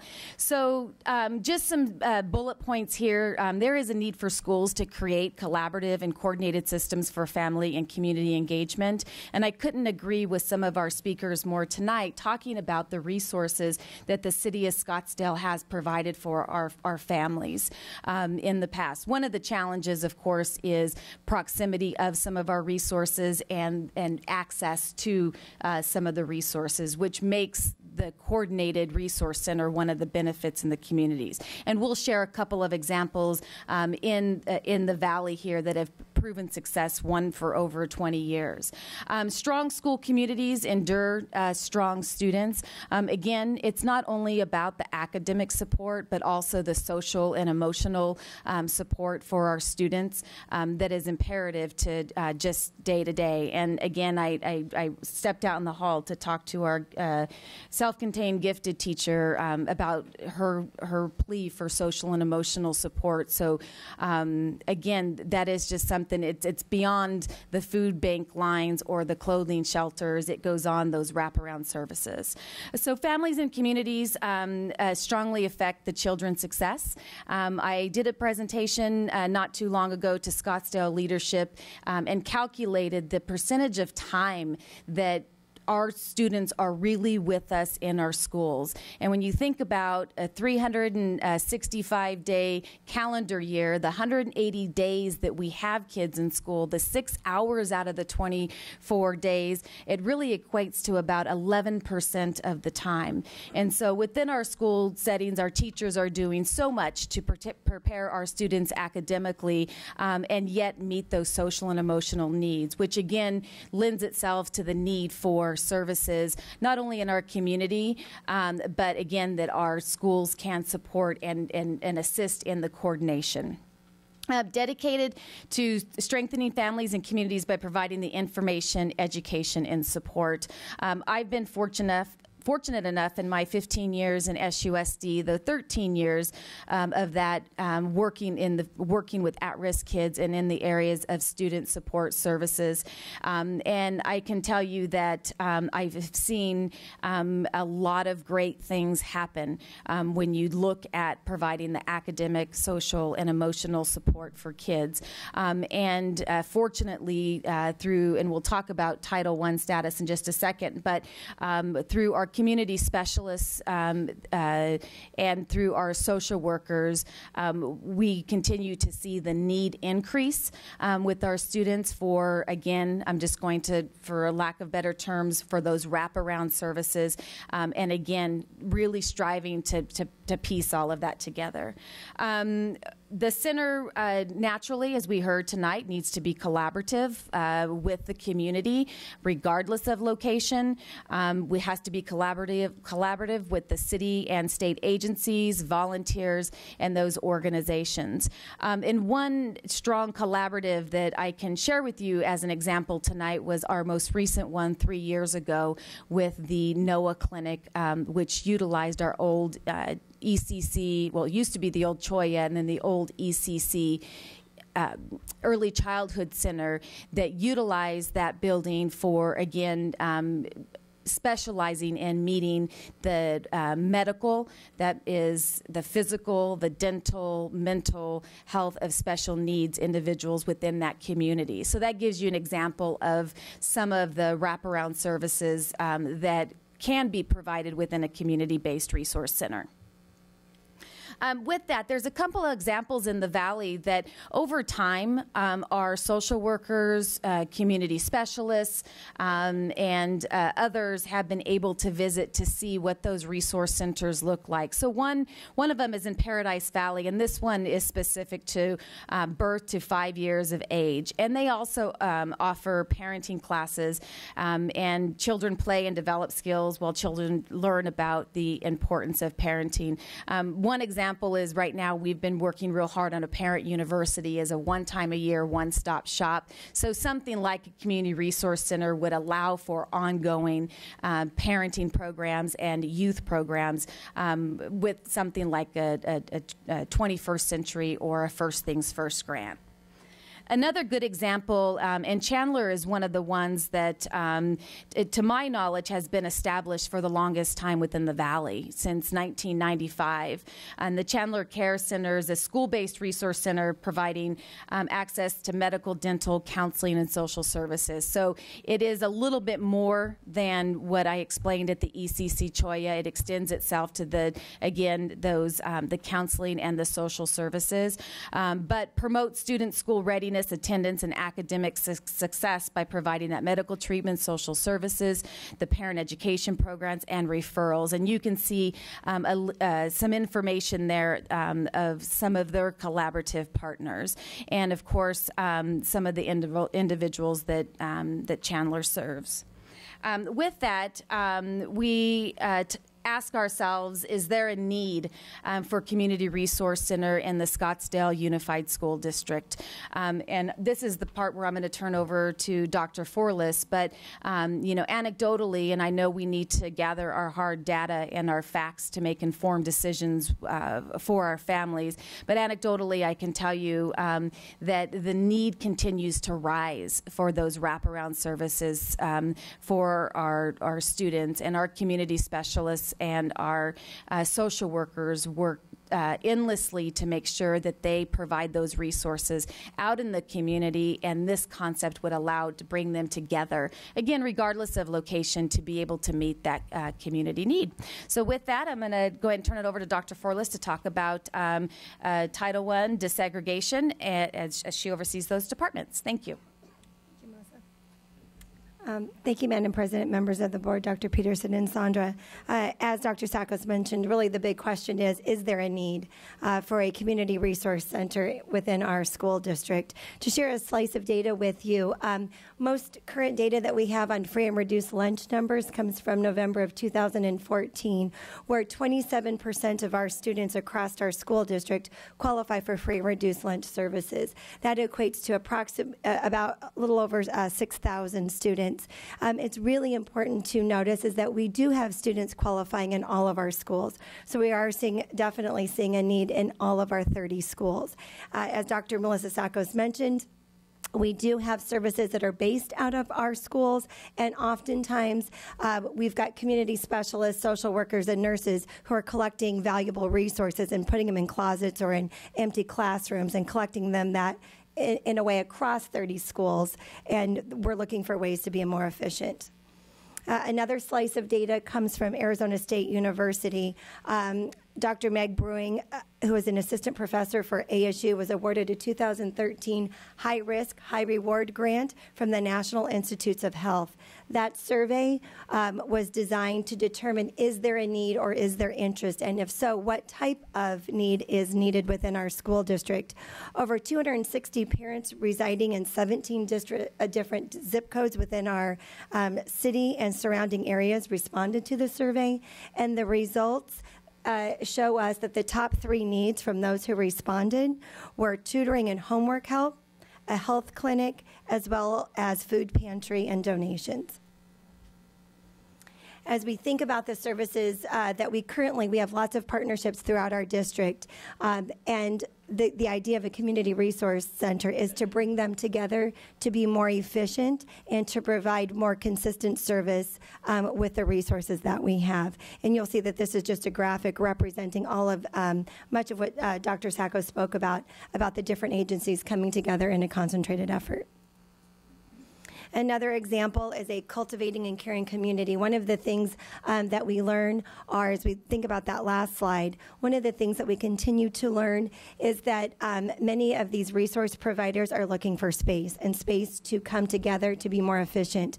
One of the ideas has been generated is around a community garden, and the focus of the community garden is really thinking about health and wellness. And instead of providing food, it's learning how to become sustainable and be able to grow your own and make good, healthy decisions for families. This slide represents the many partnerships that are currently in existence within our school district and or those who have approached the school district talking about opportunities for partnership. You'll see that there is a plethora of organizations. So the next step that goes back to that original question is to determine if there is interest in nurturing partnerships to develop a community resource center in Scottsdale Unified School District at the 68th Street facility, which was the former Tonalea Elementary location. And as Dr. Sakos mentioned again, or regardless of location, is there interest not just specifically at the 68th Street facility, but is there interest within our district so that we can pursue and move forward to investigate? Some of the guiding principles would be that in order for this to work, it would have to provide no additional cost to Scottsdale Unified School District, and that the facility would really have to be focusing on protecting that investment and flexible to be relocated when a school campus is rebuilt. And with that, it's an opportunity for questions.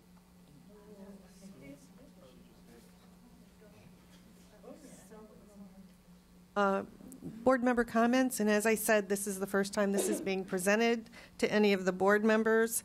So there's a lot of issues and a lot of questions that are out there to discuss later, and I just wonder if there's any comments tonight before we have that we should maybe what we should keep in mind when we have our study session. I would like to keep in mind, I'd like to encourage board members to consider the program separate from the person and the location when we do start having our discussions, when we look at rationale or need, to separate things out without just throwing the whole baby out with the bathwater. Also, I'd like to find out more if there's a possibility to bring in grant money that could help our students. I have funding questions. I have liability questions. I have expense and oversight questions. I mean, just a plethora of questions that we could easily spend an entire work study on. I'm sure you do too. Kim. Thank you, President Sneed. I just wanted to, thank the community comment regarding bringing your input in a very civil and productive way. I think it's information that we need to take into consideration. I think the feedback that we got was around defining, further defining the need and as well as location. If in fact there is a need, and there's no doubt in my mind that there are many successful examples of community-based resource centers that really do add to the successful outcomes of a district. It isn't a coincidence that the two districts that were identified are also both A districts. So I think all of that is great feedback and things that I appreciate that we'll take back in this really exploratory phase that we're at. So thank you. Barbara, I think you're next. Thank you. I also want to reiterate that this is the first time we are hearing this proposal, and the idea of a resource center is really coming at most of us, all of us, for the first time tonight. And so, of course, we have a 1,000 questions. When I saw this presentation was provided to the board before this meeting, that was clear. There's 1,000 questions. I think we've been presented with two very different, from what I can guess, resource centers that are quite different in what they do. So I think that was the biggest, it was one of the biggest questions, is what in reality do we feel as a district is needed And then, of course, yes, where is that need best served? In what location? I have to say that, I mean, no disrespect at all to the survey for ASU or Dr. Bruning or anything, but I found it difficult looking at the presentation to understand how that survey, like who it went out to. How I don't think it went to all our SUSD families. I guess I was just very confused about where that data was coming from, how it began, and who it went to, and so it wasn't very compelling to me at this point. So if we move forward with these discussions, I guess that's just one comment I'd really like to make, is some data that's really compelling. If this is for SUSD families and students, then I think we have to have a very different type of survey, I would think, to be meaningful. So, you know, as I have shared with some community members that have contacted us, this is the first we're hearing of it. This really is just a big question. As I see it tonight, it is the question, do we need a resource center? That's our first one. And then we should really be looking at what does that look like for us first before we look at a where. So that's, thank you. And I wrote down on the data and the communication, and what does success look like? And I think probably I would like to even go visit some of the other schools to see what does a successful resource center look like? What should we be looking for, and what should be, before we even know what questions to ask, and partnership advantages. Thank you. Since Board Member Perlenberg brought up the survey, I thought I'd jump in with some questions with respect to the survey that probably can be answered tonight, because they're pretty simple, and I know that it's the similar questions to what the community has. I guess we'll start with the survey, as I saw it, has two logos on it, Scottsdale Unified and United Food Bank, but the URL is ASU Health. So I guess it's unclear to me is who commissioned this survey. Okay. Madam President, Board Member Kirby, my understanding is Meg Bruning, the assistant professor at ASU, has that research grant, and part of her work is her students do this type of study and research. And so they did, the survey was totally theirs. They talked to us about wanting to define needs for our community, but after that, they went out, whoever they chose or whatever list, I have no idea. The questions, I didn't see the survey until the link was sent to me this past weekend. So it was done by ASU's research folks. I believe the students, as part of an internship, in one of their classes that they took. We can get more information. I don't know, Andy, if you have any more information on that? So ASU approached us. Yes. Because I did pull Ms. Bruning's CV, or her resume, and she's an assistant professor around public health nutrition. So that kind of fits with the food bank part of this, I guess, is what I'm trying to understand how this even came to be. So what I'm hearing you say is an ASU professor has a grant, she's in the public health nutrition world, came to SUSD and asked us if we wanted to survey our community about a community resource center? Well, no, to identify needs. To identify needs. Identify what needs, if there's needs that existed. Okay. I do know that Denny Brown had talked with United Food Bank, and I believe United Food Bank and the professor work with each other in that arena.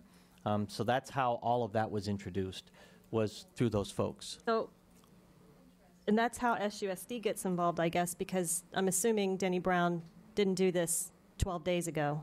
He did this several months ago while he was still a board member, and the implication is he's representing the district. The implication is, whether said implicitly or explicitly, is that he's representing the district. I don't want to make that conjecture, Okay. but I mean, that's so what it was the done. survey cost, we did not bear the cost of that survey, right? We had nothing to do with the survey at all. And then do we know the population of who was surveyed? We know that's 17 zip codes, but are they all SUSD zip codes? I have no idea.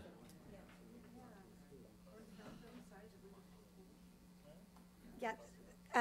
Board Member Kirby, the summary that came back of the survey was the 17 zip codes in Scottsdale and surrounding neighborhoods, so it was not incredibly specific. It did include that 195 of the 260 responses were from the Tonalea Elementary boundary area. So, okay. 195 of the 260 were Tonalea boundary area respondents. Does that mean geographical, like the homes in there, or could it include children open enrolled into Tonalea that may live in Tempe? Could be. That's another piece to follow up in the work study. Yeah, we can find out more. Please let us finish let us finish our business. For the record, I mean, let's not shoot the messenger here. And I appreciate you answering the questions. And okay, so because I think we need to ask these questions and get some discussion around it, so that if we go out and do this again, we can talk about how might the board want to pursue this in the future. And I think if the board decides to have a study session on this, I think we need to bring Meg in to be able to talk about what she does, what the grant is, and those types of things. I mean, I can't speak for her because I met her once in a meeting, and that was all, when they asked about doing a survey to find out the needs of our district. That was it. Okay, but if we could, I'd like the opportunity to express just my points of view on the survey, and kind of where I saw the breakdowns of it and how we might improve, and then if she wants to speak to that, we can have that dialogue. But if it's 17 zip codes across the entire district and beyond on a geographical basis, I don't know how valid the data would be to say that one sole location would be attractive to all of those 17 zip codes. She might be able to tell me otherwise. The other point is that I know when we have our APT and PTO groups, et cetera, who want to bring forward a new program, we have Kokopah Honors, Kiva K-8, Cherokee uniforms. We have a hurdle of a certain response rate as well as a certain affirmative rate. And I know for a fact the affirmative rate is somewhere in the 70%, that at least 70% of the community must approve it. And so I'm not sure that even the 12% that's listed on the slide comes even close to the cut.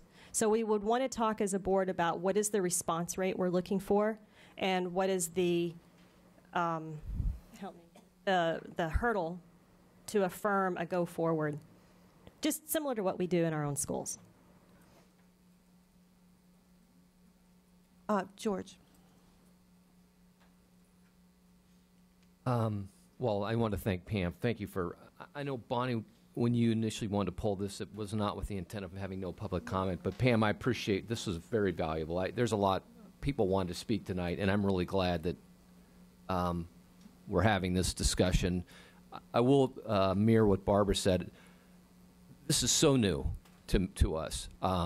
There's no decisions made. I feel oftentimes you sit up here and you are seeing this information the first time, and you're getting a lot of very emotional comment. That comes with the territory. But understand, this is brand new for what I've seen on this, and I can speak for the other board members on that too. The needs of the Tonalea community certainly are going to be, the voices of the Tonalea community will be brought into this discussion when they're had. I just needed to say that, and thanks for this discussion. Thanks for the civil discourse tonight. I know there was a lot of motion around this. If I lived near Tonalea, I'd feel the same way. So thank you. I think one of the things that I'd like to add to the list when we talk is what services are currently in our schools and what their capacity is. Are they at capacity, over capacity? Would there be any benefit to centralization, or would it actually hurt to decentralize them? So those are things I'd like to ask about. I'd like to explain to the people in the room too. Because of the open meeting law, and I think probably every member of the board in this room and everyone that is in administration knows that that's my drumbeat. It sort of puts us at a disadvantage because you actually hear more than we do, and a lot of it's rumor. And so a lot of times what we hear is from you because we can't talk to each other. So, and that included Mr. Brown when he was on the board. So if it looks like we're a little bit at a disadvantage and this is, and we really don't know how to respond to you adequately tonight, it's because we don't. It's because we haven't been there yet. It's the very beginning of the process. The other thing is I want to make sure that we don't communicate the message that we're not willing to invite partnerships and innovative programs to help our kids. So I'd like to find that balance somehow. And again, maybe that comes from separating the program, the people, and the location, and a little bit slower pace. And you know, Denny was known for having big ideas. He wasn't known as a process person. But each one of us as a board member brings our own strengths. And the reason that we have a board is so that we can balance each other out. And just want to sort of calm everybody down and let them know that there's not going to be any knee-jerk reaction here and that we really do care about our communities. We do care about our kids. And we also value our partnerships and innovative programs. So I'd like to just keep all that in mind, trying to make sure that we don't discourage anybody from trying to come forward with some great new ideas. Let's see, I have Pam. Thank you. I'm going to continue on the partnerships since you just brought that up. I want to reiterate that we do have plenty of capacity in many of our schools where several of the partners that were on that one slide, could you pull that back up, Dr. Forless? Several of the partnerships are already in our schools, and you talked about centralization and decentralization, and that's a great question. On that slide, I would like to see who's already in our campuses and what campuses are they in, what services are they providing. And then if there's a decision to centralize, is the efficiency gained by the providers or is the efficiency gained by SUSD? Because I wrote it down when Dr. Forless was presenting. She said something about efficiencies. I can't remember exactly what you said, but I wasn't sure if that was their efficiencies or our efficiencies, because I know we have many psychologists and nutritionists and counselors and community specialists that are on our payroll, and if the suggestion is that by providing a central location with third-party providers that we could rent space to them and then take the efficiencies in our own M&O budget, that's a completely different conversation. And so I'm not sure which way we're headed, and we may not be sure which way we're headed. Board Member Kirby, great question. And the answer is yes. It is how do we bring them together to look at efficiencies for the district and providers, but there's also a third piece in all of this. It's efficiencies to the families. Many families do not have transportation, so they can't get to the services. So if they're in a central location, in many places it shows that they have ease to get to the services that had typically been far away. So if you're looking at services that are offered in Tempe, for example, it's closer to their neighborhood. So they're just keeping in mind the efficiency about how we get better to provide services. And then also, as you mentioned, is there a cost savings if we're more centralized? So the answer is yes. And then that third piece around being efficient for families and those who are seeking the service. And I guess that argument halfway resonates with me, because for those services that are already in our campuses, our families are going there already, right? And to move it to a centralized location, we may be asking families who don't have to travel to a different location to travel to a different location. Exactly. So definitely part of the work. But if it's a brand new service that we have nowhere, then the question is, do we provide it centrally, or maybe do we look at dropping it in at our various campuses across the district where we have capacity. So those are just questions, not necessarily me advocating for one way or the other. But to add to the list, yes. Okay. Do you have questions on before we? I have some completely different off topic, but still on this agenda item, but I'll defer the microphone. Ms. Perleberg? Thank you. Yes, I think as we move on in the discussion tonight, a lot of questions we do want to make sure that we acknowledge. For myself, as I read through it and the survey, reviewing the survey data or just asking the question, where would this be needed, what would be needed, and what's best? The one question I had is if in the survey all participants were Title I families, or if there was any distinction, and how would that look and how would that work? I mean, would we need to survey all of our high percentage Title I schools? Are we surveying all of a boundary area, or just the parameters there were quite confusing for me, and considering if we really are trying to establish need, I think you would have to focus in on those communities that do have a high percentage of Title I families. And I think, yes, we have to work with our service, our student services department hand in hand and really know where our holes are that we've been hurting maybe these last several years. So again, I didn't see that in this presentation. Also, I know our community, the Tonalea community, was very concerned about the duplication of services. So to really understand, Vista del Camino was mentioned, and you say you have Paiute mentioned, and St. Mary's Food Bank and all of those things, to truly have a map and an understanding of what is in that community and what it would look like us either competing with them in inefficiencies or working together. Again, a much clearer picture with that would be really helpful. So that's it for now. One of my other questions was making sure that if we decide to have a decentralized and we decide who's to make sure that any program that we might decide to venture on, that it is ensured to be self-sustainable, that it can demonstrate that it's self-sustainable, and also that it can demonstrate that it's not dependent on any one particular individual. Sometimes we've seen that somebody who's very, well, in a self-sustainable program might be TechLink, which was also an innovative idea that's done very well, and it's helped our students because they've been able to learn how to repurpose our computers. It's helped our families that don't have computers, made partnerships with CenturyLink so that we could get cheaper internet connections into some of our homes where there's a need.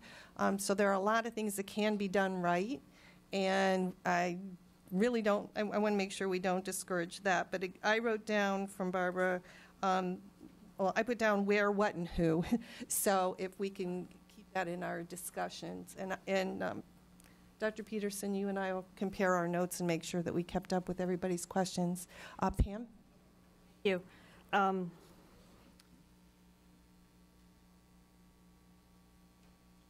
If we get to the point that we determine a centralized location for services is the route to go, I would like to formally request that we involve the City of Scottsdale Planning Department. If that's in Scottsdale. If it ends up in Paradise Valley, we involve the town of PV. If it ends up in Phoenix, we involve the city of Phoenix. Because having my previous role on the council, they have processes and procedures in place to do community impact studies. They have processes and procedures in place to notice communities when there's a change coming to their community to ensure that they are part of the discussion. And we have, quite frankly, never had to do that because we're in the business of schools, and we've done a pretty good job of putting schools where schools are. When we get out of our bailiwick, I think it's just different for us. And I would like to involve whatever municipality we get to or would we end up, if we end up with a centralized location, because they're the experts, and we can learn from them. So that's just another item. So I guess I'd like to ask the board, with all of these questions, with the feedback we've gotten tonight from the community, are we at a place where we can tell this community that a community resource center at Tonalea is off the table until we begin the community discussions? And because having with the whole Mountain Shadows thing in Paradise Valley and lived through that, this community's on edge, and they don't know if they need to be constantly looking over their back and watching what we're doing. Can we assure them that we are not going to move forward with this? I mean, and I don't want to say ever, because it may not be ever, but can we give them some assurances? Well, there's no action tonight, but Dr. Peterson, as far as timing goes, hold this into the community. Well, I think we have to know what to talk to the community about before we can do that. I think this is a much longer process. This isn't something that's going to happen in a month or so. I think it needs to take some time. And at this point, I can say, hearing from the community, that the idea that was put forth was to try to use that space at Tonalea, and it was the library only that was being looked at to be used. Matter of fact, it was on that lease that said that media center only. But I believe at this point we wouldn't even pursue that. We have too many other things to get answered here, and I think that when we look at that, from what I've heard, our mission should be try to find some other spaces that are currently being utilized and do some expansion of those areas of those spaces. So that's what we would take at. Sorry, maybe. I mean, I'm not completely taking the centralization off the table.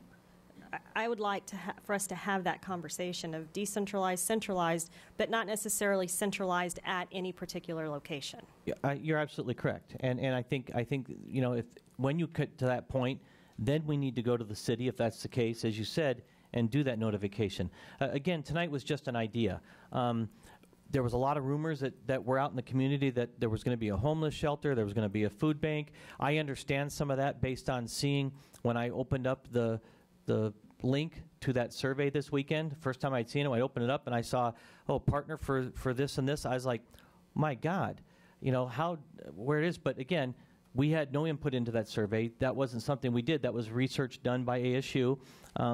And I respect our citizens that came to say, wait a minute, something's not right here. Something wasn't right. And so we needed to make sure that they hear that from us. If we're going to do a process, our community has to be involved in it. Tonight was an idea to say, we've identified a need. Let's talk about what should we do with that need. And can I continue? Dr. Peterson mentioned the lease. Can I? Are you changing a little bit of the topic? Yes. Can Kim? Oh, I'm sorry. I didn't see. Yes. I have you on here. Okay. I think just I wanted to offer a little bit of a framework for us to maybe think about as we go through these types of discussions, because I think this is just kind of an example where the cart maybe got ahead of the horse, and clearly there's communication opportunities. But in any large, and this would be a large undertaking, there's typically, for a framework for us to think about, there's 4 big phases, which is assess, design, implement, and operate. And if you think in those 4 very distinct phases, we're at the assess phase. And so our questions and our focus should be around the assessment, the who, how, what, those types of questions. And then the questions around centralization and decentralization, all that kind of stuff, that really is around the design phase. And absolutely, we should be talking about those things. But I would just encourage us to think about this is an assessment phase, and what that means is exploratory and focus our questions and our data collection around that. And that may be a framework that we can use for this topic as well as many topics going forward. Thank you. And I agree with that, because I think even if we just had a work study on assessment, the rest might go in a totally different direction. or may not get there at all. Exactly. Pam. So, sigh of relief, Tonalea is off, but the question I have is this lease that's in place between Mr. Brown and the district. I'm unclear if that's a valid contract at this point, since the board never approved it. And if it is still a valid contract, then we have a lease agreement for their facility, and we don't know what's going to go there, what's going to happen there, and it quite frankly could be out of our control. Michelle, I think you might have some information regarding that. I can just speak to what I know on the lease itself, or the intent. The intent at the time was the first part of December. It was brought to us that a lot of individuals in the community had donated presents for 100 of our students. And by doing that, they wanted to utilize the media center at Tonalea to have Santa Claus come, and the kids can come in, meet Santa Claus, and get a present and go home. So that was the intent, was we needed to have some type of a lease rental agreement, and I actually originally asked to make sure that they talked to get a rental agreement so that we had that activity covered, because it was done outside of the school district. And so that's what the intent of that was when it was developed. So, Michelle, you can talk about the particulars of it's. My understanding is now that that event is done, that agreement is going away. Yes, I received confirmation from Mr. Brown today that he is rescinding the lease. I do not know why it was in there for June when the intent was only December, but we have canceled that lease. Okay, so for my edification, when is board approval required on a lease? Typically, the board, well, and I'm not sure why it was a lease and not a rental. David might be able to answer that. But for rentals, the board approves our rental rules and fees every year. And then as we have people come, we don't bring that to the board every time, because it's very tedious. For a lease of any significance, we would bring it to the board and have brought it to the board. So I'm not sure why this one was called a lease. No, Terry may be able to answer, because I know Kathy in his office is the one who did that. I talked with Denny and did that. So Terry, maybe you have the information to be able to share that. From a lease rental concept, so rentals typically are short-term, very short-term, a night, a day, etc. The collection of toys started early in December, and so the notion was that we would use this facility to collect these toys and things of that nature for a longer amount of time, 2 or 3 weeks, etc. And so that's why it became a lease situation. Whether or not that was appropriate, I'm not sure. It was not intended not to be inappropriate, etc. So I'm unclear who wrote this agreement. Typically, all leases and rental agreements are initiated and written by Scottsdale Unified School District, and so it initiates out of the Building Services Department, and so that's where they normally are managed from. And so rental requests and lease requests all come to our department. And Mr. O'Brien signed this particular one, so are they all signed by the CFO? Yes, typically. Is that correct? Typically, or always? Yes. Okay, so so maybe Mr. O'Brien can answer why it went all the way through June.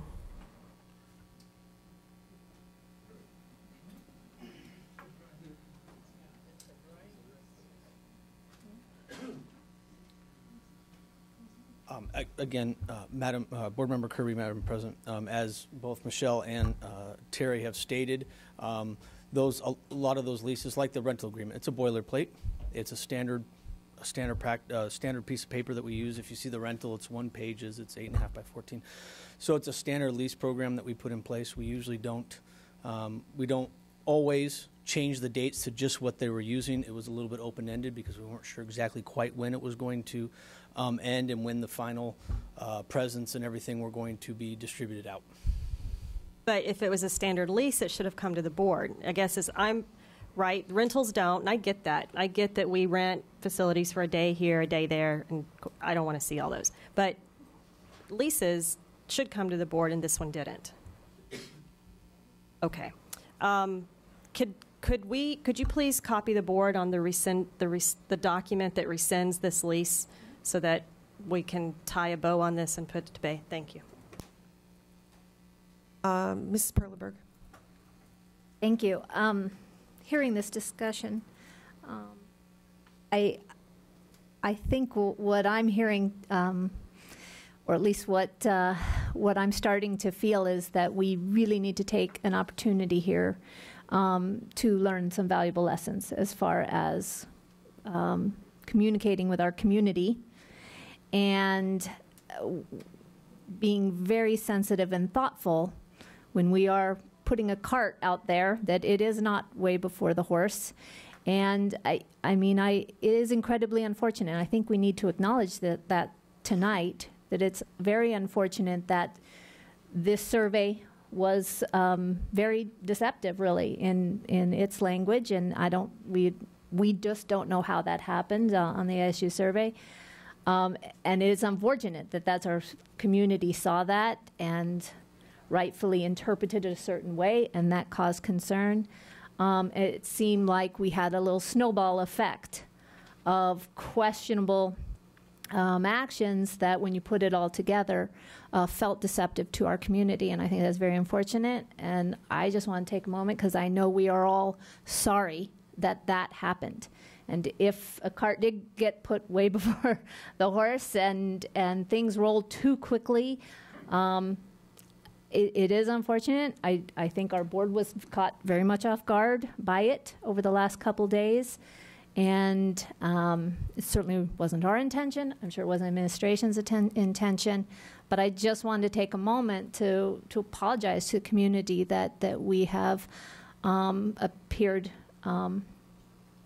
misleading to and deceptive. It certainly was not intentional by this board. And I'd love to use this as a learning community to make sure that we do a much better job in these, especially with the sensitive discussions we're going to be having this year. So thank you very much, and thank you all for being here and being a part of our engaged community.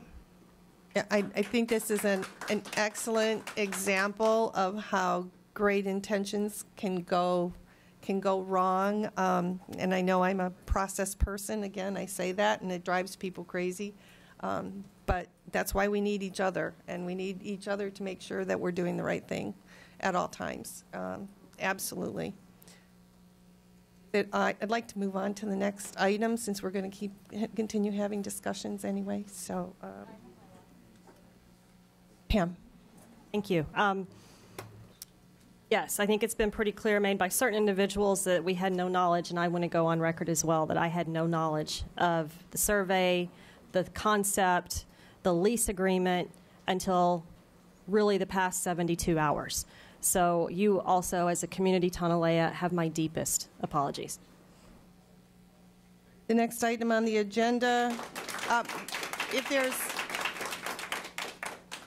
and I know this is all riveting, but we would definitely understand if we want to take a moment and people would like to leave. The next item on the agenda, although it's about the Coronado High School Early College and Career Program, so you might want to stick around. Yeah, we will take a 5-minute break.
Important business.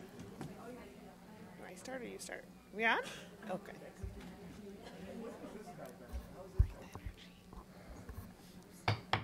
This is mine. At this time, we'll resume the meeting. We're looking at item 9, information discussion C, Coronado High School Early College and Career Program. And for those in the audience who stuck around, thank you very much. It's always fun to talk about the kids. It is, and I think some of them are here to support us, and so we're excited. So Happy New Year to all of you, Madam President, governing board members. Welcome, Member Hartman, Dr. Peterson, and Sandra. I know most of you all, and I just want to reiterate, I'm so proud to be the principal at Coronado High School and want to share the work and the endeavors that we are collaboratively working on at Coronado. And so we'll jump to it. I'm going to bring some energy to us right now. So early college, that the term has been mentioned, at least for the past couple years that I've been the principal, and some visioning a dialogue started a couple of years ago. And so tonight we really want to provide you with some definitions and where we're headed at Coronado. I'd like to start with a video for you all to look at, and this was actually provided by Jobs for the Future, and there are several out there on early college, but just to start with a little bit of context in very general terms.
So to talk a little bit more about this journey, last spring we kicked off this dive with a retreat.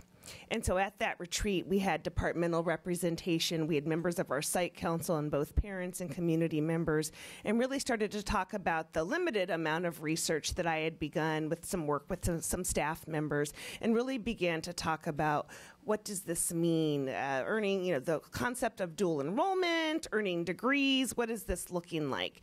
And so we started our first works with some visioning. And since then, beyond the retreat, we continued with research, talking about just, again, our data at Coronado, all of our programs at Coronado. This fall, a team of us from Coronado went to Dallas to a national early college conference Scottsdale Community College sent 3 folks. We also invited, and she accepted, Shelley Hummin, our feeder principal at SUPI, as well as Dr. Venectin, so that we could spread the wealth and attend as many sessions as we could, and then bring that back as we had been building upon some programs of study and thoughts about how we want to start really working with our kids in college readiness. And so in November and December, we did in miniature internal road shows with a team of us that had attended the conference with each department. I believe we still have 1 or 2 left with special ed, but also presented to our site council, and have had some dialogue with even some community members that we just have to schedule the time to sit down and look at that. And so we have a working vision, and that is that Coronado students will be connected and engaged with our local colleges and industry prior to graduating to ensure a successful transition into post-secondary career paths and aspirations. Ultimate goals: let's earn some transferable college credit, 9 to 12 credits while still in high school. But let's start with some scalable goals, and let's talk about how we're going to get there. Do we have some grandeur plans? Hey, we don't limit in Scottsdale what our students can do. And if you all recall from last year, we had the first SUSD graduate to achieve both her associate's degree as well as her high school diploma, and that was Desiree Flores. And that was an ambitious young woman who took advantage of existing programs that we have in our partnerships in the Hoops of Learning program as well. And so we're going to share this journey. So the next several slides are data. We really have to start with our current affairs with some of our students. And so over the next several slides, this is that current story with a group of students. Keeping all things in context, I am the principal of Coronado High School, but have had close articulation with SUPI. And so this slide just represents the last 3 years, just a reflection of what was our past state assessment, that Ames passing rate in math and in reading. And we want to move on to Coronado's. This is going to, again, the same state assessment data in the last 4 years. And so the summary for our Coronado data is that we've got about a 50% or just shy in math in that 10th grade year on that former assessment, and just under 80% of our students were meeting that minimum proficiency in reading. We know that state assessments are one piece, one component of achievement, and so we want to talk all things credit. We are a high school and in the business of the diploma. And so we know that 22 credits earn that diploma in SUSD in various categories. And so this table represents that credit status, and that was at the onset of this school year. And so thinking about that 22 as that minimum to graduate, here's what we saw. Our 10th grade class, 56% of students were on track for graduation. Our 11th grade, 60%. And starting this school year, the cohort of 2015, just shy of 65% of our students were on track to graduate. So what are some of the programs that are in place to address those credit deficiencies? Over the past 3 years, you can take a look at a variety of programs. So I'll start with that very top row.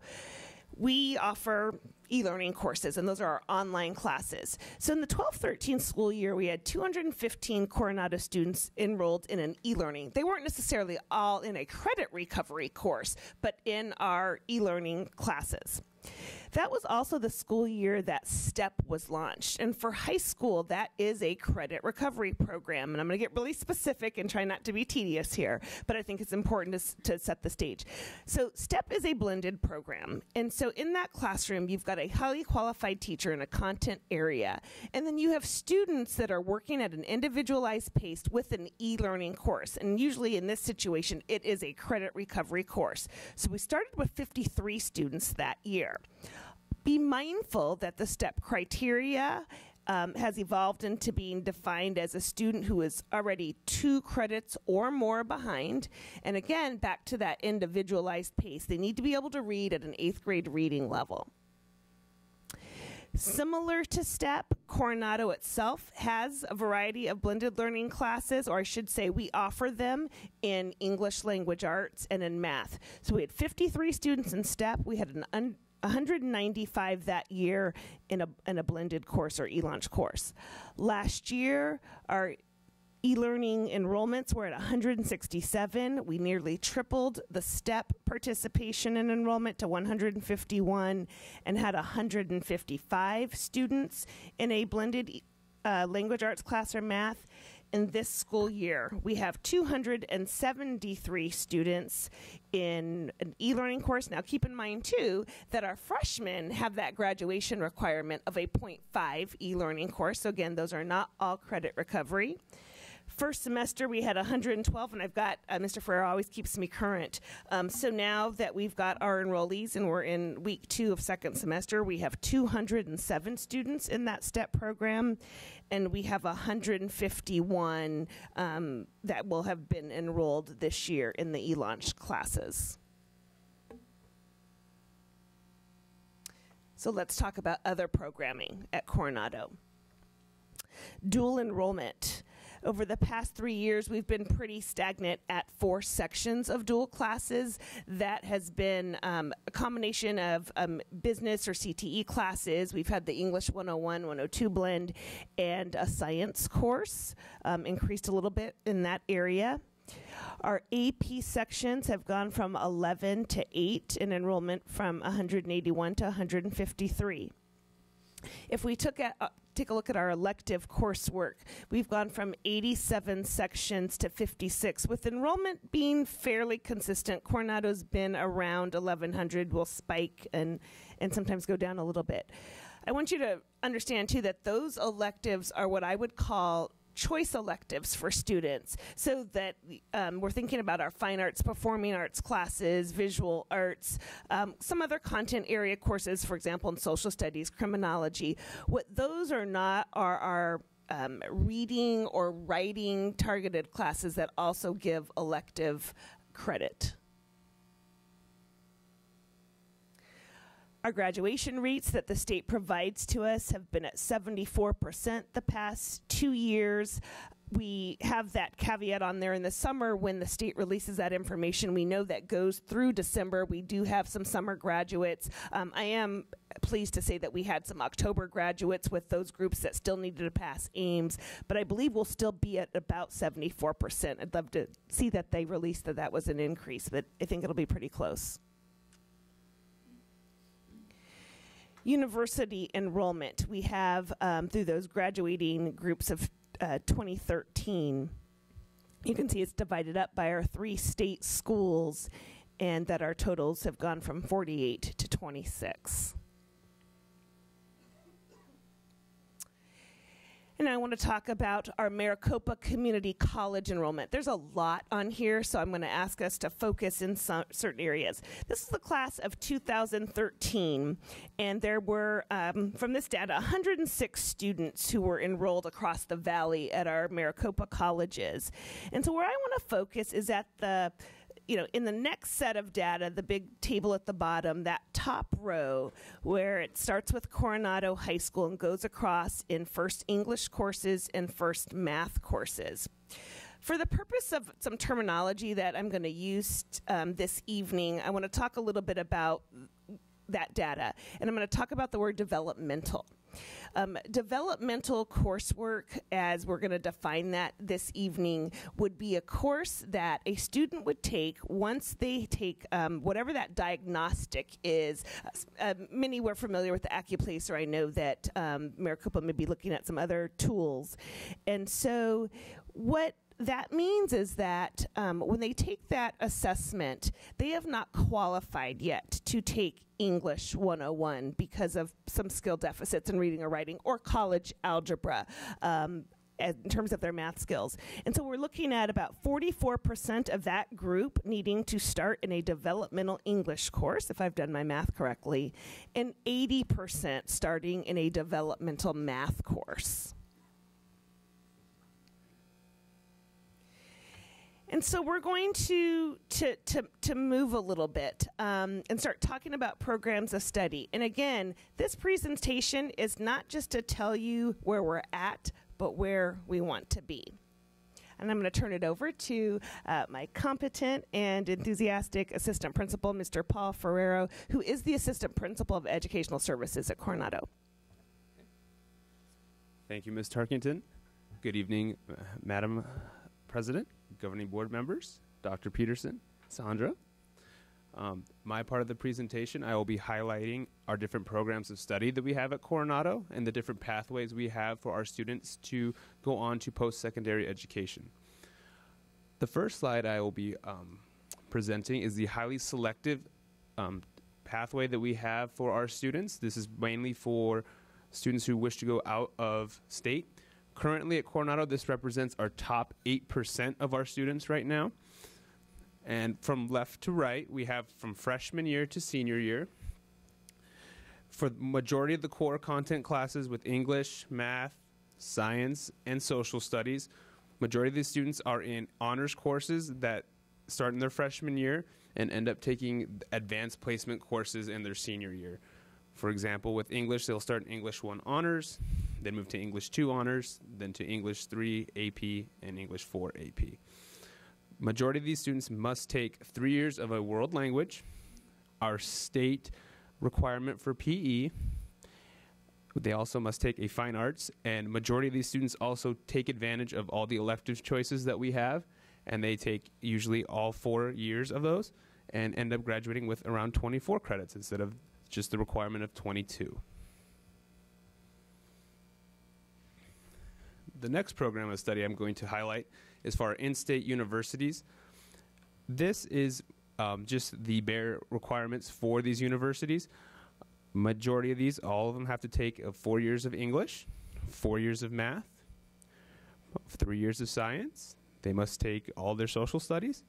They are required for 2 years of world language, 1 year of fine art, and our Arizona State requirement of PE. I will also say that a lot of these, various amount of these students will also take honors courses sprinkled in here or there.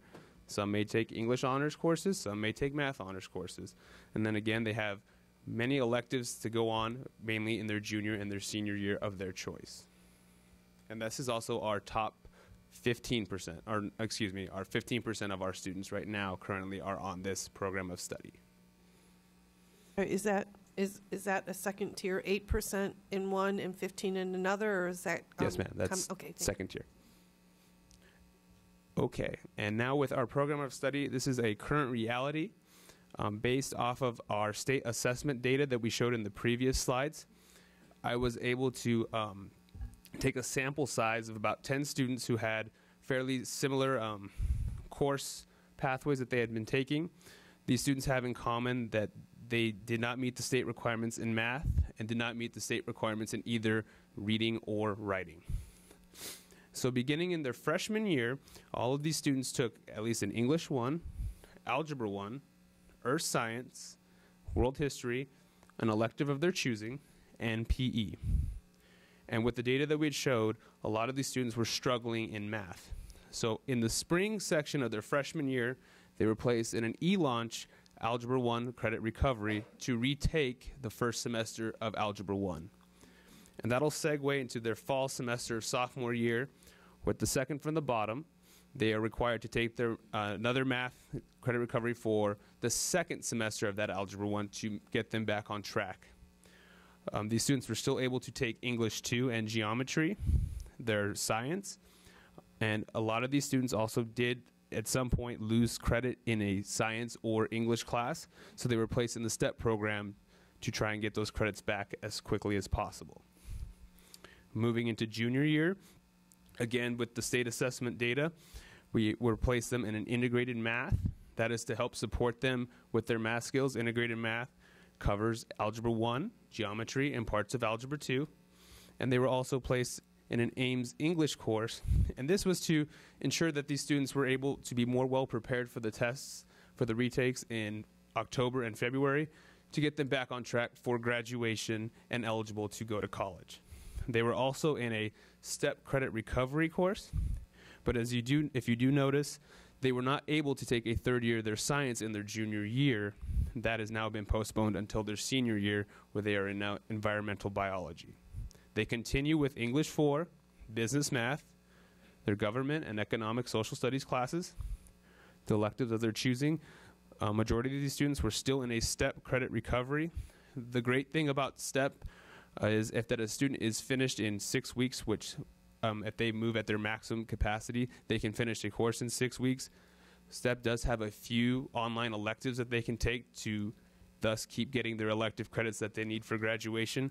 But as in the previous slide show, that does hurt our on-site electives, and that's been a major dip in why we've had so many electives disappear over the years.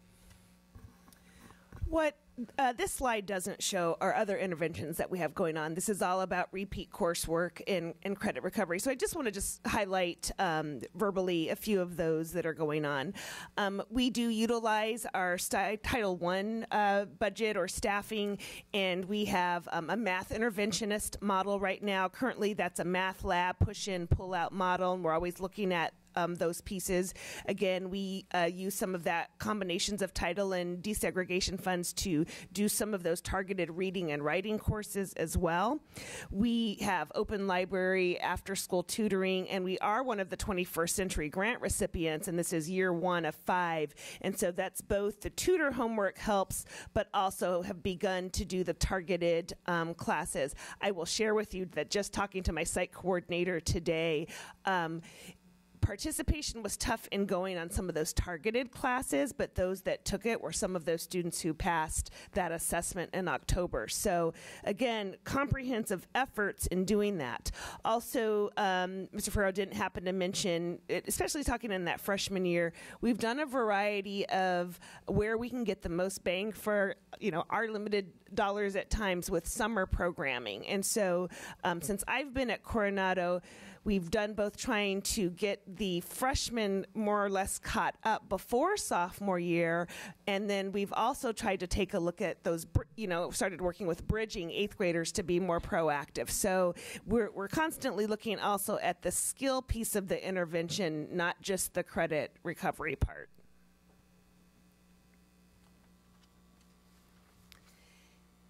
And so let's get back on track with what it is we're visioning, what it is we're talking about. Coronado's high school could have an early college and career program of study where we would promote student success and engage the community in order to provide the opportunities and resources necessary for students to successfully transition to higher education and the world of work while completing the requirements of the high school diploma. Through the Early College and Career High School Program of Study, Coronado would be able to reach the following 4 outcomes. First and foremost, let's increase that graduation rate. Okay, we're still a pre-K-12 district, and that diploma is essential as a segue into their futures. Number 2, increase that percentage of students leaving Coronado High School college ready. And let's put some definitions. We throw that term around a lot. Let's put some tight definitions on that. Let's start with decreasing those number of students that are entering college in the workforce with developmental skills. Those students are paying for that developmental coursework, not receiving credit. That's time and that's money before they even get to courses that earn the degree. Let's also take a look at increasing the number of students more prepared for the workforce. And so let's put some definitions behind that. One example could be obtaining some professional or industry career certifications or credentials while still in high school. Outcome number 3, increase the number of students earning transferable college credit while still at Coronado. I know this is possible. Our students are bright, and our students and families need to believe in themselves and believe that it's a viable option. Number 4, increase the number of graduates who even attend post-secondary educational institutions. You saw those university enrollments, you saw that Maricopa enrollment, and on a deliberate career path. So what could be some key roadmap components that maybe we're not already emphasizing or that we can continue to expand upon? First and foremost, providing that student support. Number 2, we know that teacher pedagogy is hugely impactful, so continuing to look at our site professional development plans and pour into our instructors. 3, provide continuous student diagnostic assessment for targeted interventions and that college level coursework and earlier on. Continue collaboration and articulation with higher education learning institutions, and then strengthen and even form new local business and community partnerships. So what are we talking about in terms of student support? Before I dive into this slide, I want to just mention again some of the supportive programming. We are not looking at abandoning things that are inexistent and working for students, and particularly Coronado students. And again, we know that one size doesn't fit all. And so ACE, the ACE program, the Hoops of Learning program, we are an AVID school. We would continue to use those as tools to work within our programs of study, and all of them have an interesting tie. They all have their own unique form of student support, and that's how those students have been successful. And so we're kind of not throwing one out for something new. We're looking at another group of students that need something as well. And so the freshman transition class would be provided for those students who demonstrate this need for academic support and mentoring to be successful in high school, as well as plan for the future. By the end of this course, students should start to have ownership of their ECAP. Let me remind you what the ECAP is, the Education and Career Action Plan. We'll sometimes talk about the tool that we use to meet that state requirement, the Naviance tool that SUSD has, that is wonderful. And so what we want to embrace is not just the tasks of Naviance, but the spirit of why that is there in the first place as students are really doing and understanding career planning. Other curriculum components would include a successful transition into high school and connecting our students to Coronado. And that's everything from extracurricular to really understanding this business of high school. Orienting them to their credits, having a place to do that. Do you even understand exactly how credits work towards your diploma, let alone college degrees? Real exploration of career paths, both in college degrees and other professional and industry certifications, and then those other huge pieces when we were talking about the rates for earning those credits. Learning strategies, academic support and tutoring, goal setting, both self-management and time management skills, as well as the social skills of being a successful high school student. I'm going to turn it back over to Mr. Ferrero. So what would this program of study look like? Okay, in this program of study for the early college and career high school, starting with the freshman year, the freshman would still take 3 core content area classes in English, algebra, and earth and space science, or any science that they're choosing where they start. We would include the freshman transition class in place of world history and delaying that social studies until their sophomore year. We then have an elective for their choosing that could open a pathway to the fine arts, CTE, world language, or any other electives of their choosing. And we'd still have in place the PE requirement that they need for the state. Going into sophomore year, they would continue with their core content area classes. The world history would be introduced. They still have that pathway for their electives of their choice, as well as an additional elective. And what that additional elective gives us is a lot of flexibility for our students to see different electives pass that they can choose, but also if we still need some transition work with some of our students, we have room for maybe a sophomore transition class. Segueing into junior year, again, with some sort of diagnostic that we would have, we could identify the students who still are in the developmental skills And as in the previous slides shown, we had 80% of our students taking developmental math courses in SCC or any Maricopa Community College.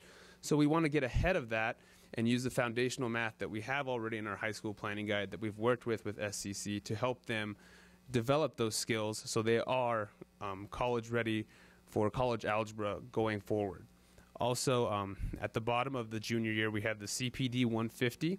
That is also a study skills class that all students are required to take if they test in the developmental range. So we could take that again at our campus so we could get ahead of that as well. And then segue into an SEC elective. They still have an elective of their choosing for that pathway that they want to take. Going into senior year, they would now be eligible for English 101, 102, a college level math if they're choosing. We have HPA, or Human Physiology and Anatomy class at our campus already, which is a dual enrollment course already. Their government economics, still room for that pathway elective, and even a possibility of another dual elective through SCC. So this is our pathway for this program of study. So let's talk about timelines. So year one, launch of fall 2015. The class of 2019 incoming freshmen would begin at Coronado, and these identified students would have the supportive programming via the freshman transition. Upon completing this course, and I should even say this school year, and we'd begin to see a lot of pieces by the end of first semester, students would have the following options.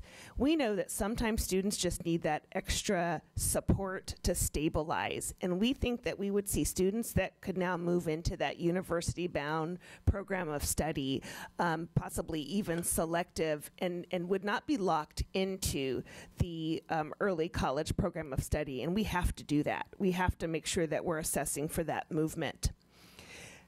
Or continue along that path, because it was helpful, and I learned as a former special ed teacher, and I watched the work that our LRC departments do in special ed with those strategy classes. A lot of students will self-identify and say, I still need that class, that helped me, I needed that breather in the day, it's supportive, as with our AVID students and the curriculum that goes with that. So that's an option. The other piece is we're owning that ECAP is now starting to look at some of these possible more CTE-based programs of study, and even EVIT further along the line in junior and senior year. Year two, increasing that academic success, again, via whatever those appropriate programs support, either are in classes or our interventions, continuing to address developmental skills, and as we can, offer additional rigorous coursework with support, assessing for college-level coursework, and investigating and planning for that direct post-secondary career paths right after high school.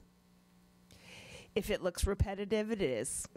That was purposeful. Year three, again, we're assessing for the college-level coursework, we're addressing the developmental skills and needed supports. We're increasing the rigorous coursework with what the needed supports. Increasing capacity for dual enrollment courses. As we've started working with departments, the teachers are asking, or we're asking the teachers, could we offer dual? And it's a lot of actually our elective teachers that are starting to inquire, as well as starting to take a look at those professional industry certification paths. And then increasing that direct college access with Scottsdale Community College at CHS, having some presence and firsthand accessibility, as well as continuing our students having the opportunity. Again, we have kids going for ACE and hoops, and so those opportunities to get on college campuses. Year four, supporting that college level coursework and certification completion, working on those transitions to the post-secondary options, building the capacity at Coronado for dual enrollment, as well as local industry partnerships. I could spend another hour with you all on some sessions that we attended about co-teaching with a guest professor from a university, or even an industry leader. And I know we do some of that in our district, but really ramping that up to work together and continuing that direct access with SCC. Okay, let's get into the money. I'm going to actually invite Dr. Van Nechten up as I start because, again, in working with visioning, got to work with district leadership and how can we make this happen. But I'll just kick some of this off. One of the pieces I'd like to share with you is that, again, in the title schools, a lot of us have coaches or Title I specialists or interventionists. When we had a coach leave, we determined that not just anyone can fit that bill in coaching. And really for the purpose, when you look at the purpose of a coach is to improve that classroom instruction and work side by side with teachers and build that professional development. And so we have opted at Coronado to use that particular role solely for professional development opportunities, both in conferences, whether we're sending people out or bringing people in or doing some of that work internally. And so some of that would be used for that curriculum development and training with these freshman transition teachers, as well as the rest of our professional development plan with our school improvement. And so we'll continue with the slides and have Dr. Van Nechten speak to the next couple of slides. Thank you, Mrs. Tarkenton. Madam President and governing board members, as Mrs. Tarkenton had mentioned, one of the goals is that we would like to see our students at Coronado graduate with 9 to 12 credit hours from SCC. A goal with that additionally would be that we could see that without the students incurring any cost for that 9 to 12 hours. And so I would like to present to you what that could look like by the 2018-19 school year. So here's some assumptions. We'll assume that the class size at Coronado will be 250 students for each of the junior and senior classes. That our early college students will be 125, or we've identified perhaps that this could be about 50% of the class. That non-resident students would be about 20% of our early college students. And then using free and reduced number of 75% of early college, we can anticipate those students that might be able to receive financial aid from Maricopa County Community College District. Now, this gets a little busy, and I'll try my best to walk you through this. So if we looked at the junior year, so for instance, as Mr. Fierro had outlined, there's the CDP 150 class, CPD 150, I always invert those, sorry, that we would pay. So if we looked at those numbers of 125 students, essentially you would see that, let's take that 20% out, or 25 students are non-resident students. They would be paying $975 in tuition plus $15 in fees for those 3 credits. And you can see a number of just over $24,000. Of the remaining 100 students, we would anticipate that 75% of those, or 75 students, would qualify for the Maricopa Foundation grant. And we're using free and reduced as a barometer. Maricopa County would have its own criteria, but I think it's a reasonable estimate. We would then have 25 students that would not qualify for free and reduced or the foundation grant, and at $250 plus the $15, essentially $6,000 or a little over $6,000 in tuition cost for them. Now, as we get into the senior year, then we're looking at 9 credit hours. This would be our math and perhaps in English 101 and 102. Sorry for the misprint there. You look at those same numbers. We would have 25 students that are non-resident down at that bottom line item. That equates to $76,000, nearly $77,000. You take the remaining 100, 75 of those students would qualify for the grant. But with that said, the grant only covers up to 8 hours of credit. So we would be looking at trying to pay for that additional 1 hour credit, or $6,300. And then, of course, we would have 25 students that would be paying the tuition, and that equates to nearly $20,000. So when you look at the program being fully implemented, with juniors picking up 3 hours of credit, that is, they're not incurring cost, seniors picking up 9 additional credit hours, not incurring costs, by 2018-19, this would have a cost of $133,705 for these 250 students. That's a reality. Now, with that said, we're looking at the ways that we can fund that. We're looking at identifying program efficiencies within our DSEG budgets, or perhaps even looking at dropout prevention monies. Additionally, we need to look at the potential of grants or what those community partnerships could possibly provide in the future. What we don't want to see out of existing budgets is new monies being put to this, but using the existing monies we have and allocating in a different way. Another consideration is to look at our tuition reimbursement that we receive for all of our dual enrollment costs. Simply put, that equates to $100 for every 3-hour credit course a student takes. So a student takes an English 101, we get $100 back from Maricopa County Community College. Utilizing that formula, that would account for a $50,000 a year annual reimbursement from Maricopa County community colleges. We cannot utilize that money for tuition reimbursement, but we could use that for other programmatic costs in terms of teacher training, books, and materials and supplies. Lots of numbers there. I hope I didn't overwhelm you with that one. And with that said, I'd like to turn this back over to Mrs. Tarkington. So where does this fit into what we're doing at SUSD? I think it fits beautifully with our district strategic plan. A crosswalk, I think there is no doubt that we are still talking about high standards and accountability, specifically through increased academic rigor as well as relevance. Teacher quality and professional development, again, a very important component to all of this will be teacher training. Optimal class size and personalized learning, again, the student supports and mentoring would be huge for this. And then without the communication with community partnerships, not only again in our partnership with SCC and higher education institutions, but also our parents, our neighbors, our industry as well. And we always keep our safety in mind. So I do want to speak a little bit to the partnerships that has been established with SCC, and that we just have agreed we have common goals that are to increase the number of students who are college ready, decreasing the number of students entering with developmental skills, and providing some visible presence on both campuses. Commitments to assisting the students with earning college credit while at Coronado, providing that supportive programming that goes with that. We've had lots of conversation about the work that they do with their students that have that developmental coursework. And then also sharing tools and programming to move students towards being college ready. And that can be everything from diagnostics to, again, the components that go with the dual enrollment.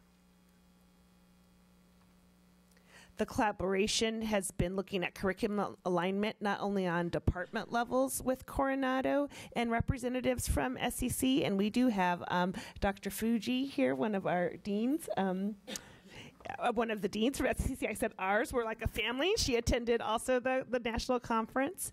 And if you could just raise your hand if you're a Coronado department member, be it English, be it math, or interventionist, if you're here tonight. Avid, etc. I think I had some site council members, parents here. Okay, awesome. If you just have anything to do with Coronado, you can raise your hand and shout out. Okay.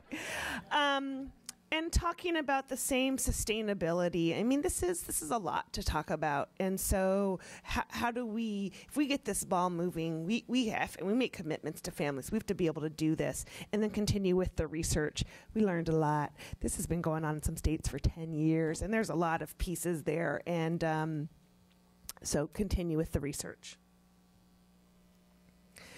Articulation that's either taken place and, of course, needs to continue. Campus and department contributions and feedback. The middle school articulation, again, I've mentioned tremendous SEC contributions and articulation, and I briefly mentioned that Site Council was not only involved in the retreat last year. I've presented to them. We still have PTO, and I've got more community groups to be working with and sharing this information with.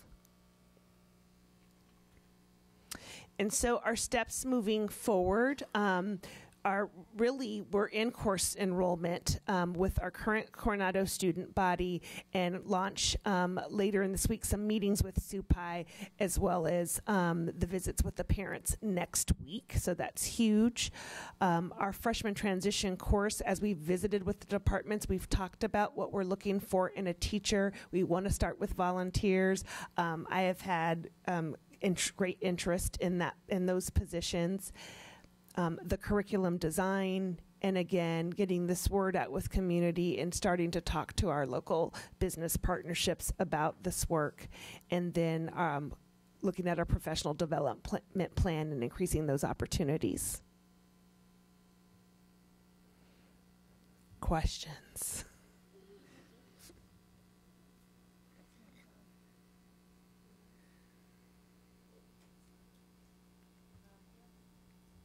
start.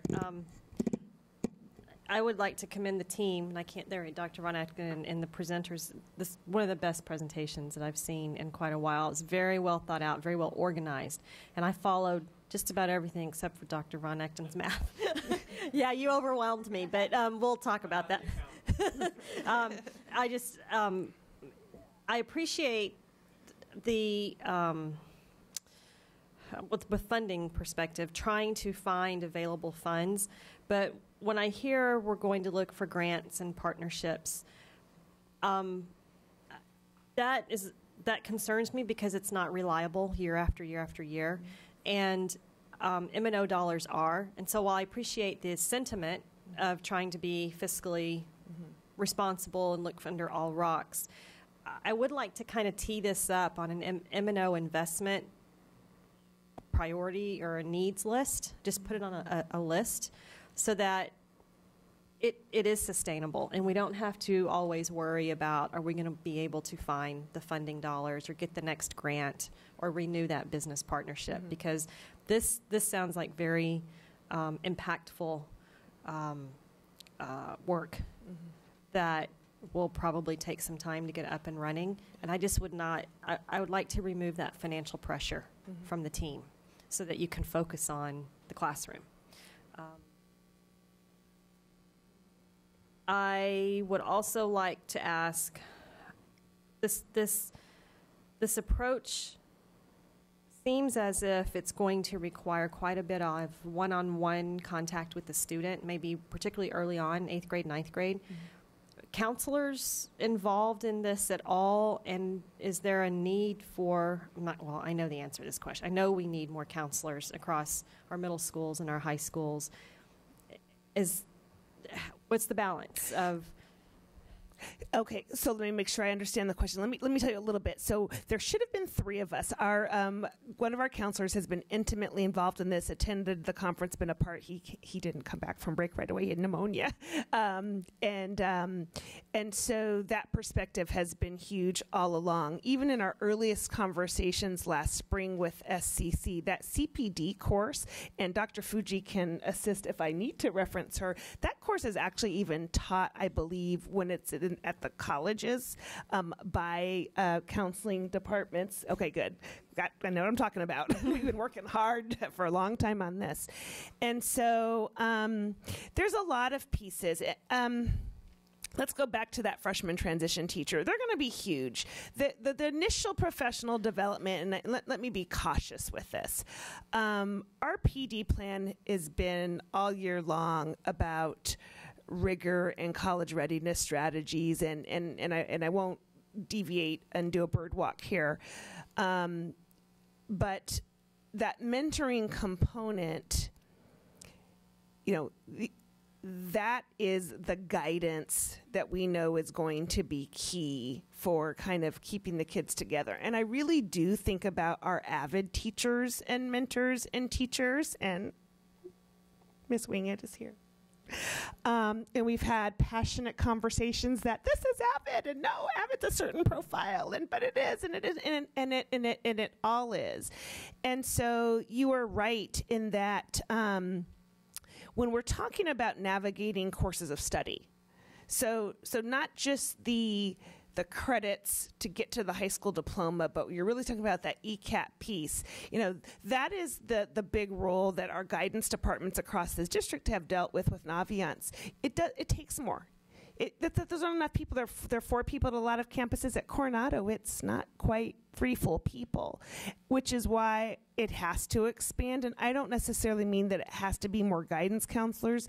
We all have to have a better understanding, because if the language is about careers and colleges, I'm sorry, my math teachers need to understand that, my CTE teachers. So that's part of when we talk about the professional development for this, it's not going to look totally traditional in my content hat, but but our groups of students, and not even just those on the early college program of study. My university kids need it as well. I mean, I'm sure many of us who have adult children or young adult children on the way, and part of what we see in America with changing majors. So there is a huge educational component, and that's part of, right now, our closest, most intimate partner, and will continue, is SCC.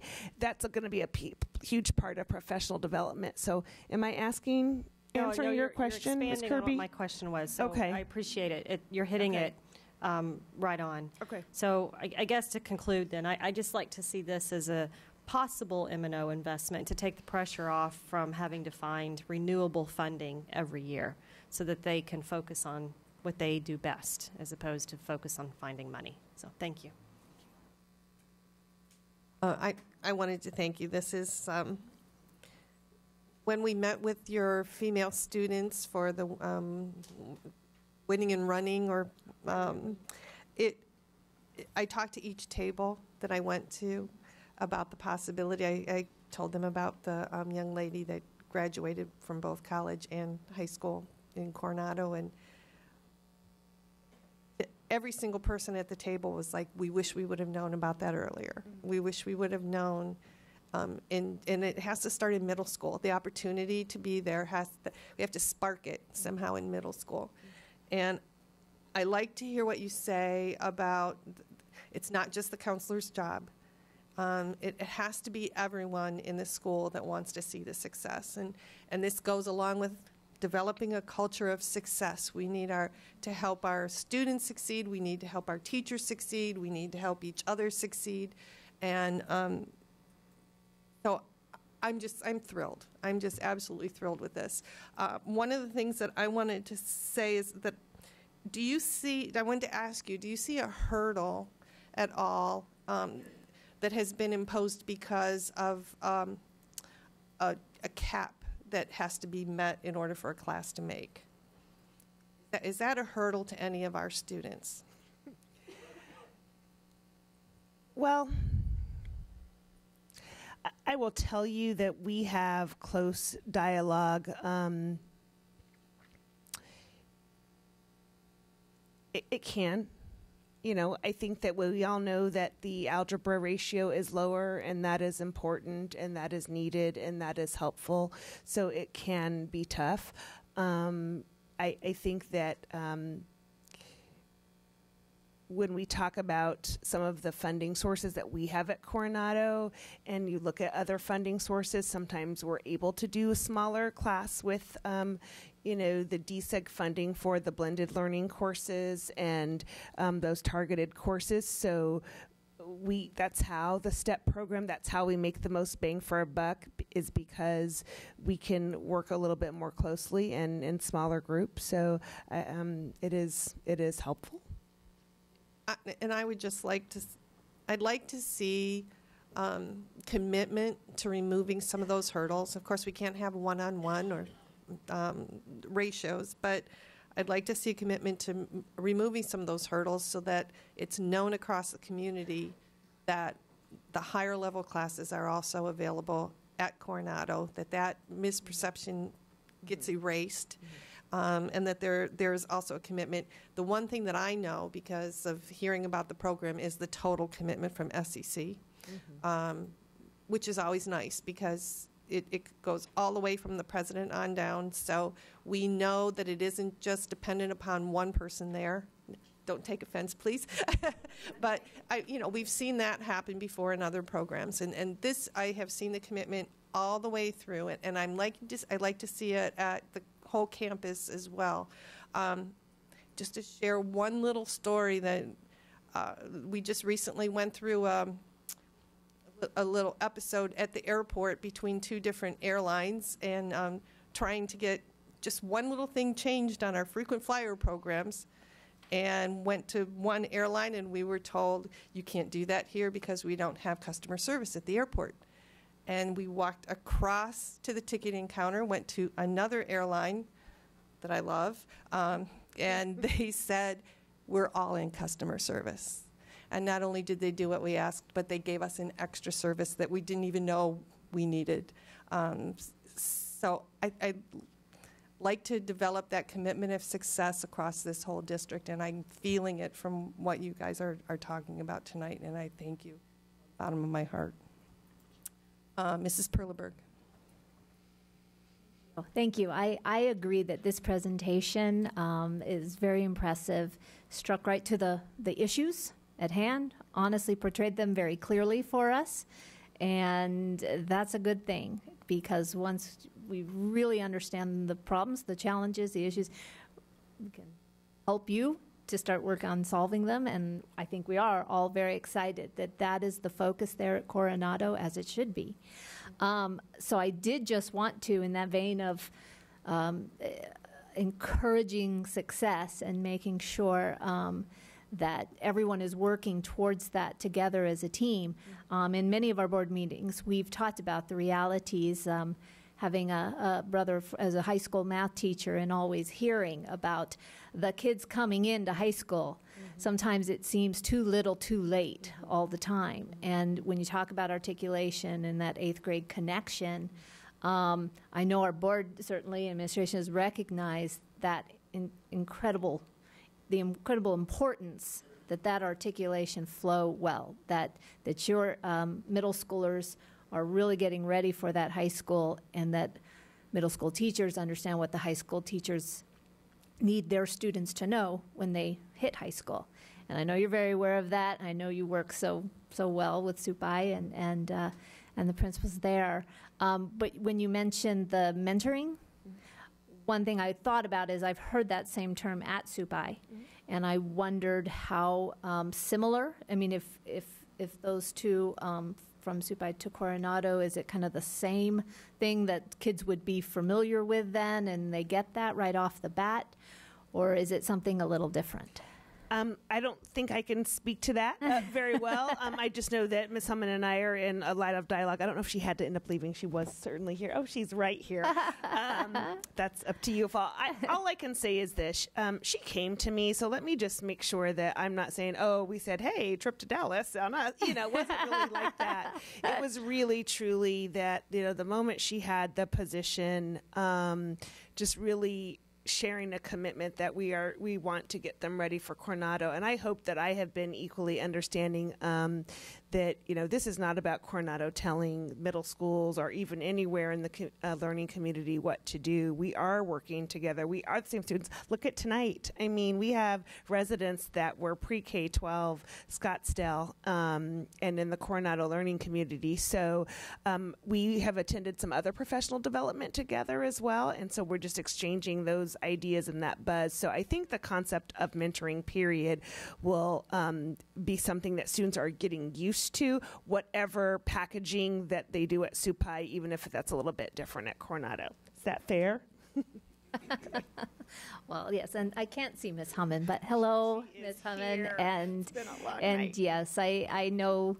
I certainly understand what you're saying. I didn't mean to say that. You're all telling those middle school teachers what to do, but as Ms. Hummon can attest, being at Pima, that relationship was always strong. Second grade teachers knew what they needed to be successful in third grade, and there was that connection. And so just to hear you talk about that really getting instilled into Coronado and SUPI together, it's very exciting.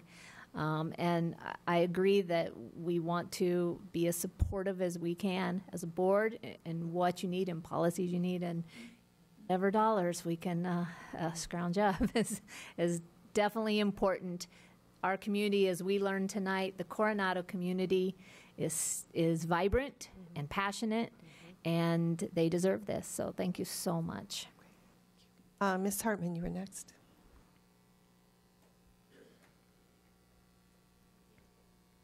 Is that working? Okay.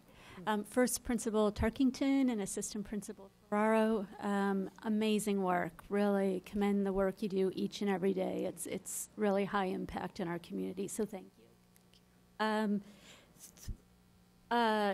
Regarding this program itself, I mean, count me all in. It really, I think it's very consistent across the board that it seems to be a high impact program and something you're very passionate about.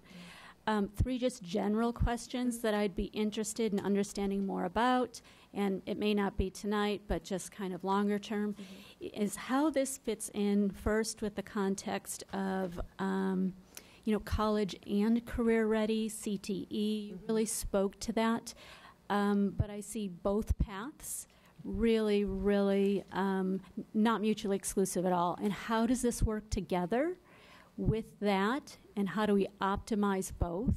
Okay.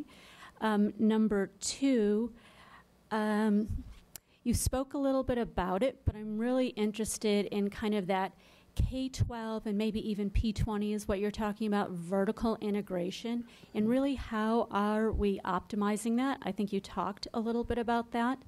I am not the education expert, but one data point that always fascinated me was that my understanding at least is the best indication of college completion is actually third grade literacy, and third grade literacy is tied to pre-K. So how does that all fit in, this program fit into that larger context? And then number three, I know this is really early and we just kind of started, a few of us started talking about it, but the University Innovation Alliance program, with Arizona State being one of the 10 universities and Michael Crow leading that initiative here in our state, how might this fit in? It seems like there's amazing synergies, and I'm going to guess maybe funds associated with that.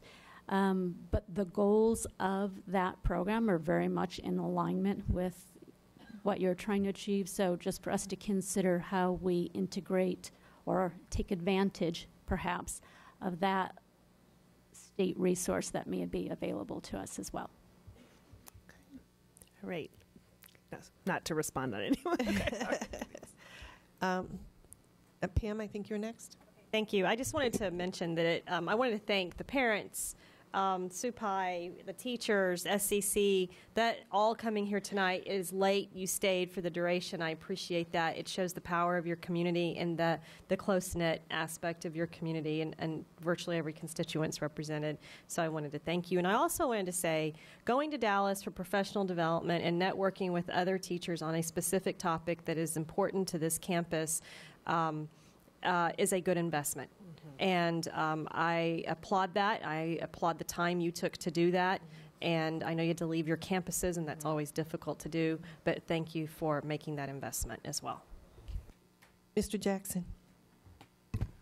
More than anything, I just want to mirror what my colleagues have said. Principal Tarkington, Vice Principal Ferraro, this is a wonderful presentation. I, too, followed it, so you did a great job. It was a lot of data, but nonetheless, it was clear. The amount of work that's gone on to developing this program is evident through this, so I wanted to thank you. It's very exciting, this collaboration with Scottsdale Community College. I think it's wonderful, and it needs our support. And I did want to dovetail on what Board Member Kirby said. It's regarding the funding, I also would like to, if need be, look at M&O dollars if necessary. This is very important work, and obviously we're going to try to grants, anywhere else we can find funding we're going to try to do, but we need to make a commitment to this, in my opinion, so that you can move forward without worrying year to year about whether those funds will be there. So, but thank you for all your hard work and everything you're doing at Coronado High School. Thank you very much. Thank you all. Thank you all. Next item on the agenda is item 9. Information discussion item on high school fall benchmark results. Thank you, Madam President, members of the board. Dr. Mitch Von Echten is going to present the high school benchmark results for the first benchmark. Good evening, Madam President, Governing Board members, Dr. Peterson and Sandra. Thank you very much for this opportunity to present to you a follow-up to Dr. McNeil's K-8 benchmark presentation last month. Tonight's information includes results for high school benchmarks among the areas of reading, algebra, and geometry. First, as previously presented by Dr. McNeil, like their elementary and middle school counterparts, high school teachers and members of the curriculum team met this fall to review and make appropriate revisions to both the benchmark and post-tests. This, of course, is a collaborative effort among teachers from all 5 high schools and specific content area curriculum specialists. Specific to benchmark review, I'd like to reference the information Dr. McNeil outlined for you regarding the Arizona Merit Assessment blueprints. And like the elementaries, we've made great efforts to align our benchmark blueprints to that which we would expect to be measures of the Arizona College and Career Readiness Standards. We've worked very hard over this last year, and with the definitive selection of the American Institutes for Research, or AIR, as the test vendor, we now have a more concrete blueprint what that AZ Merit Assessment and its parameters to measure specific strands will look like, and specific strands within ELA and domains within mathematics. So let's get to the data. Reading benchmark for grade 9, 2013 versus 14, and just to kind of review for you, to your left on the graph, we have the FAME, falls far below, approach, meet, and exceeds, and then we have this bar graph which represents a total of our meeting and exceeds. This is for 2013 on the left. 2014 is on the right, and it gets the same FAME scores. And when we look at our reading scores, our students seem to be proving out to be doing a good job, and by all intents should do well on an accountability measure. The percentage passing increased year over year, and we did a good job, at least we're seeing a good job, of potentially seeing kids move to the exceeds category. We have the same thing for our grade 10 benchmark, 2013 versus 14. Frankly, this is virtually a mirror image of one year over the other.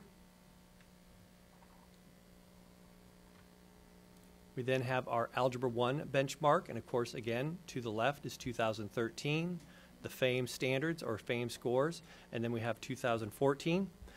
To date, in measuring students' potential to meet or exceed the standards in algebra, we said we have had a decrease of 14 percentage points year over year for algebra. And then lastly, with our geometry, in regard to that, we do see an improvement of 13 percentage points year over year as far as students projecting to meet or exceed the standards. So with that said, some observations from the high school perspective.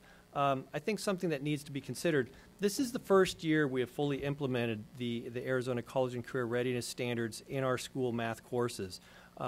During that implementation, we've worked as an organization to ensure that we've prepared our teachers to teach to the standards, and I believe we've done a good job in that endeavor.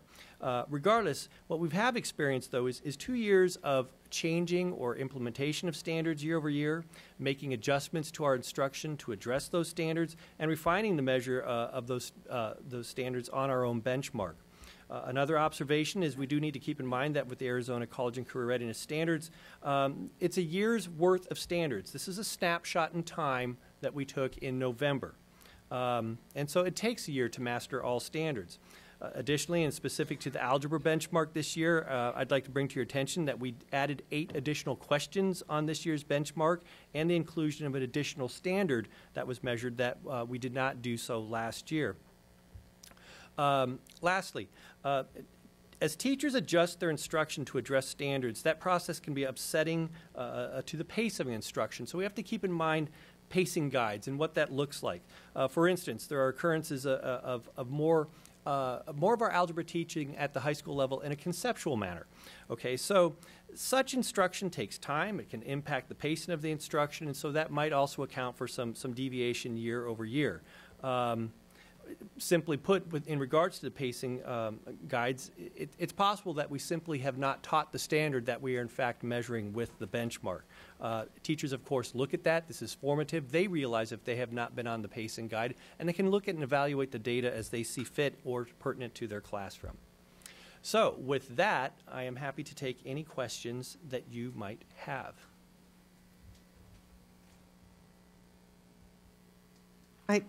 I just wanted to be clear when you were talking about the pacing and this was the fall benchmark? Fall bench, yes, October. Mm-hmm. And so this is measuring what they're going to need to know by the end of the year? I mean, this gives us an indication that they're on track at the end of the year, successful, or just at that point in time? It's a snapshot of point in time. Okay.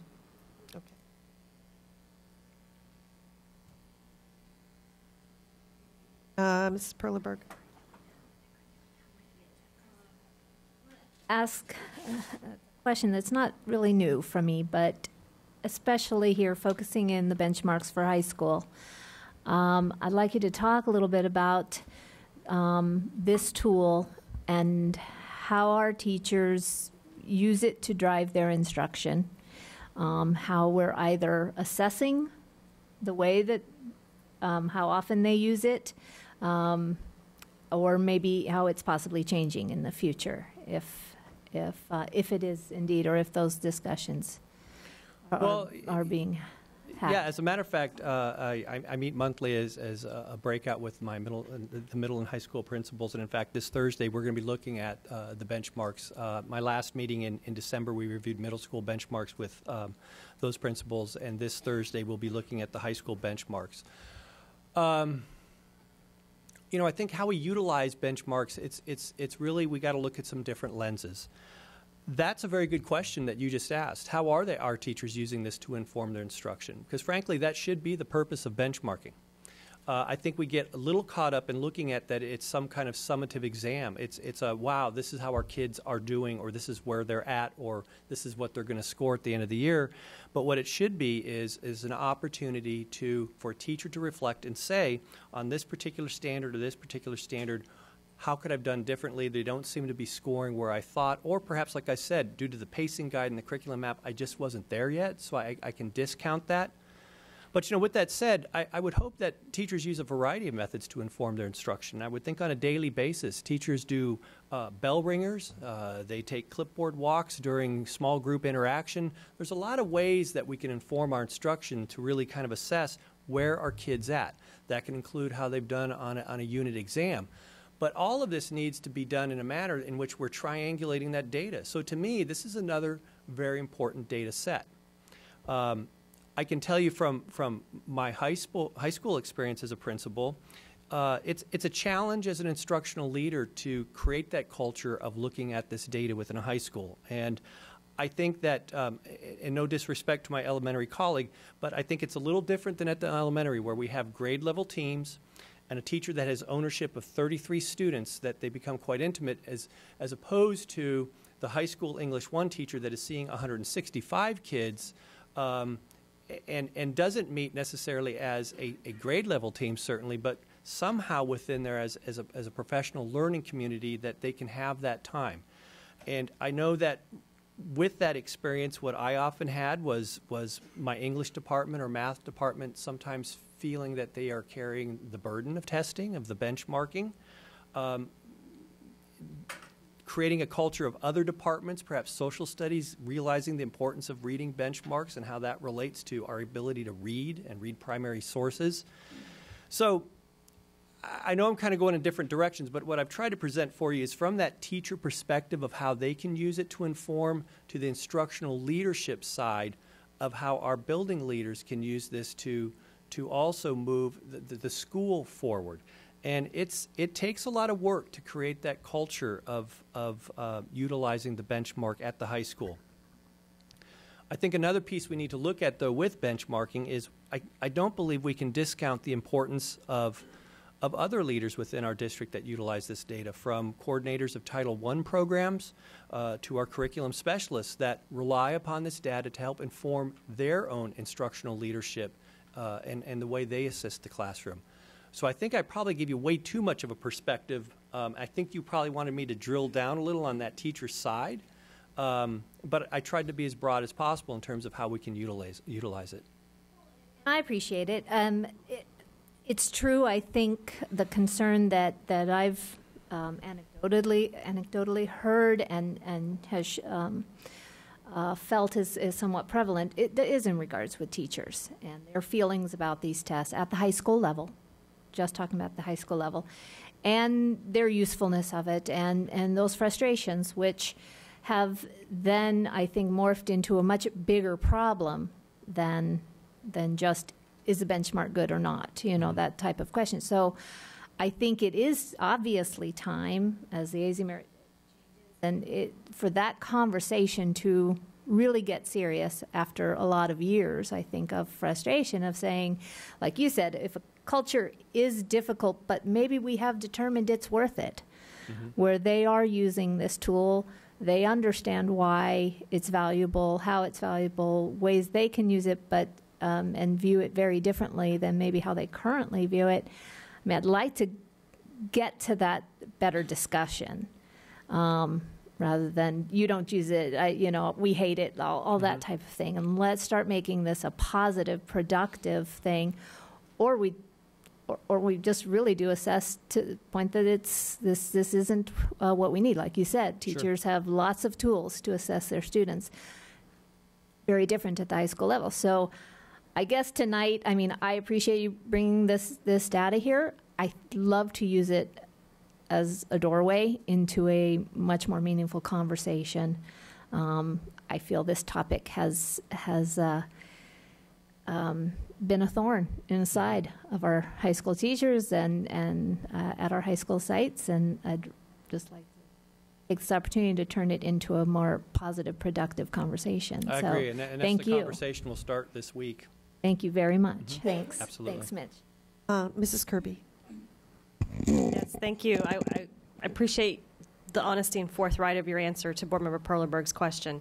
And as you begin that discussion, I guess as I was listening to you, I would have the question, are we benchmarking for teachers to enrich what's happening in the classroom? Are we benchmarking so we have data to complete grant applications and state reports, et cetera, et cetera? And is there, if we can't walk away from it altogether, from could we minimize it? And it's just because I know that some of this data is used for data collection, for lack of a better term, and then some of this data, particularly at the elementary level, could be used for classroom enrichment, curriculum instruction, et cetera. But if we're not really using it at the high school level in the classroom, but we need it for the data collection, then let's get a balance. Let's talk about that. And I would agree. It should be the former and not the latter. We don't want kids testing so we can just drive data for our own edification or publication of data. But there is a balance there, and I think it is necessary in terms of when we look at our title reports and the information that we need to include on that to keep those dollars and be compliant. There is a need, but first and foremost, I would always hold that this is a formative piece to inform our instruction. Well, thank you. Thank you for your presentation. Hartman? I'll get these buttons straight sooner or later. They're pretty basic. I'm the same though. way. I'm always it's fiddling. A big red button and a big white button.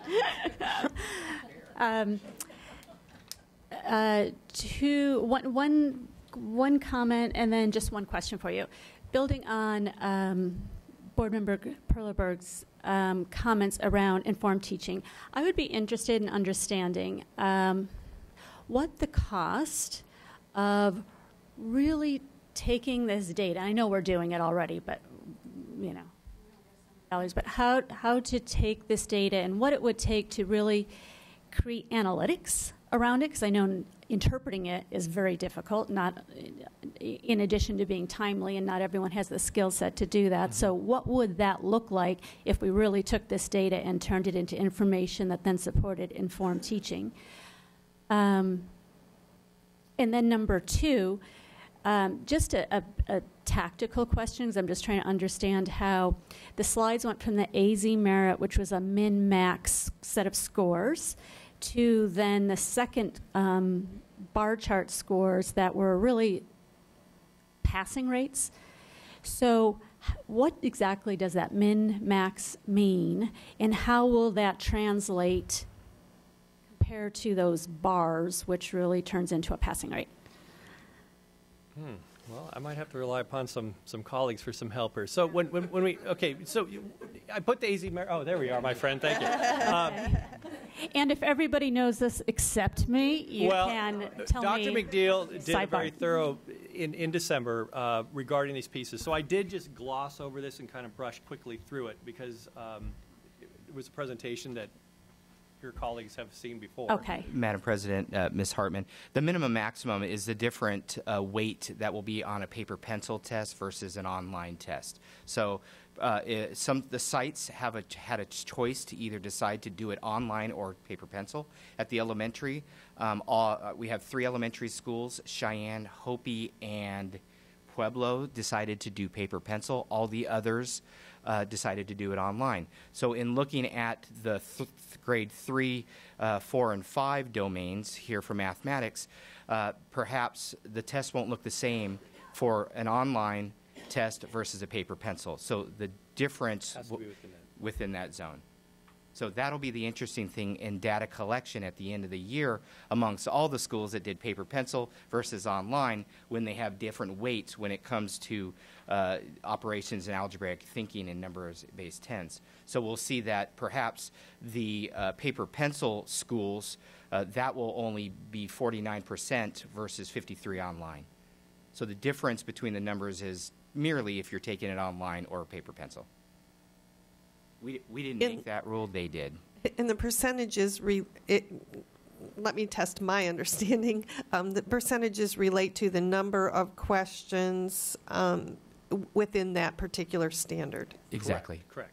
Within that domain. So if functions are 21%, we would expect to see 21% composed of questions related to that. And this kind of weighting is not new. Under the Ames, we knew a blueprint, if you will. We knew fractions perhaps was 23% of the test in grades 4. So this type of format is not new to schools or principals as they be strategic, or curriculum teams as they put out blueprints on what we need to be teaching.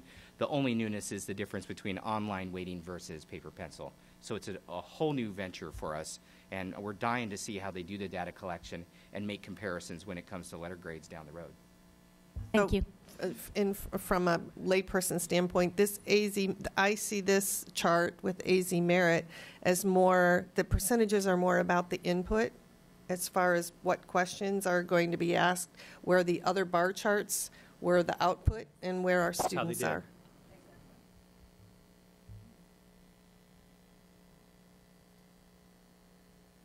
Thank you very much. Absolutely. Right. The next item is item 10, action item 10A, the sale and portion of land and real property located at 1201 North 85th Way, Scottsdale, Arizona 85257, and authorize administration to complete the sale. Dr. Peterson? Madam President, members of the board, as you know, we've been working for quite a while to look at relocating this building. The voters approved to sell this building, and we have to relocate the staff in spaces. We've been doing that in pieces. Our IT folks are moving to the warehouse. We are just finishing at Coronado High School, the new boardroom there. It looks very good. I was in a meeting there this morning with the staff at Coronado. The nutritional services will be moving to Yavapai, and we now have been able to work with the city on helping them with some of their needs on buying some property they need for flood control, that then we could utilize the dollars to be able to make sure that we could then buy a building from the city to be able to house the rest of the staff from this building into that in order to sell this building. And the transactions at the end would be a net zero to us. So the sale and our purchase would equate out, and we would not have to have dollars impacting the district. So we're going to have Michelle Marshall and Dan O'Brien lead you through any of those questions. Madam President, members of the board, we provided to you excuse me, a draft agreement for first the sale of part of property that the district currently owns, known as Apache, the address being 1201 North 85th Way in Scottsdale. I do not have a presentation for you, but as David explained, we've been in talks with the city for quite a while, and we've shared with you along the way those discussions. The city was interested in purchasing our property, which we do not currently use. Excuse me.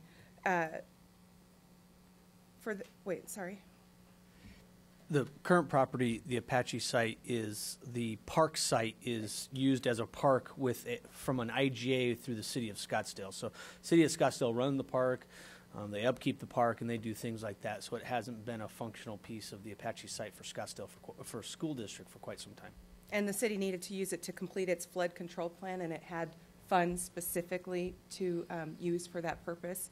And so that was the discussion that started with Dr. Peterson and the city people. As Dr. Peterson also mentioned, Danny's been working really hard with our appraisers and the title company and everybody behind the scenes to make sure that this is an even transaction because of some of the rules about which funds can which funds the money can go into and come out of. We did have to we couldn't do an even exchange as we'd explained to you before, but it is going to be for the equal amount of $2,022,000. Do you have any questions about the sale of the Apache land contract before we move on? Mrs. Kirby? Okay, thank you. So this agreement, we are taking action on it first in SUSD, and then the city has not taken action on this yet, correct? Can you talk about what options, is it possible that they may choose to not sign the agreement? I mean, that's still, we can't control what they do, right? Right. Sure, that's a possibility. And we're asking that you approve first the sale of this property and for administration to complete that transaction, and then separately approve the purchase of the city's HR building, which we can talk about. And both contracts have some language in there that we can decide not to purchase for instance, the HR building. We have a feasibility period in there, and the language is pretty broad. I can read it to you. Okay, and then while you're looking for that, the only other question I have is, can you talk about the proceeds from the sale, the funds that they're going into, how can those funds be used? I know we have an even trade thing here, but if we don't purchase the Main Street building and the city goes ahead and signs for this Apache and we close this deal, then we have $2 million in our coffers. How can we use those resources? Sure. Board Member Kirby, Madam President. So the sale will go into a fund which is Fund 506, which is a school plant fund. And the monies will be deposited into that fund. And under statute, several statutes, but mainly under the main one is that we are allowed to use those for several options. And the two biggest options are either reduction of debt or bond indebtedness, and then unrestricted capital. So we are allowed to use them for unrestricted capital because we meet some criteria under the statute that says we're not in so much debt of a percentage of our assessed value and other things. And so we will use those for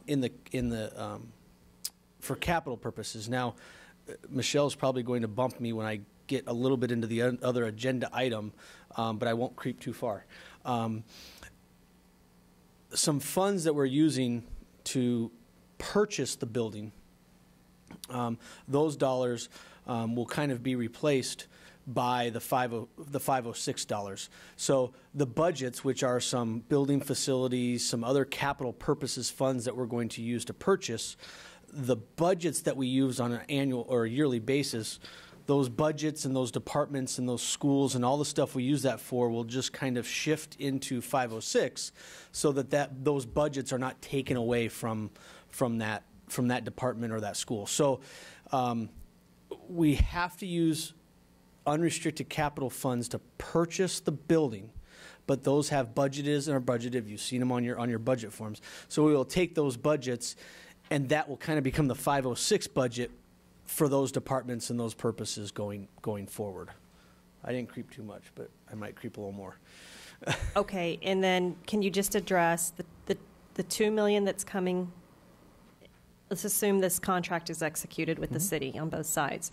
We have $2 million.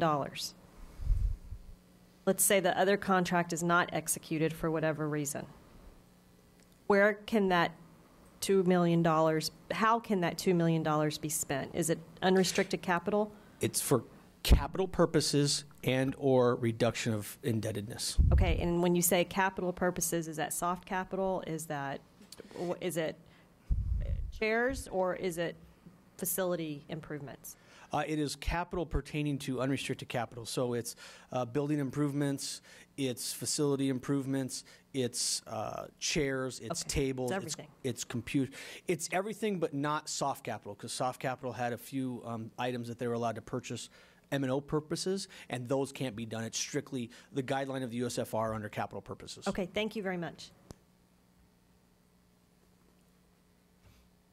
So if there's no further discussion, I would like to make a motion that the governing board approve the sale of portions of land and real property located at 1201 North 85th Way, Scottsdale, Arizona, 85257, and authorize administration to complete the sale. Second. A motion and a second. All those in favor indicate by saying aye, please. Aye. Aye. Aye. Motion passes 5-0.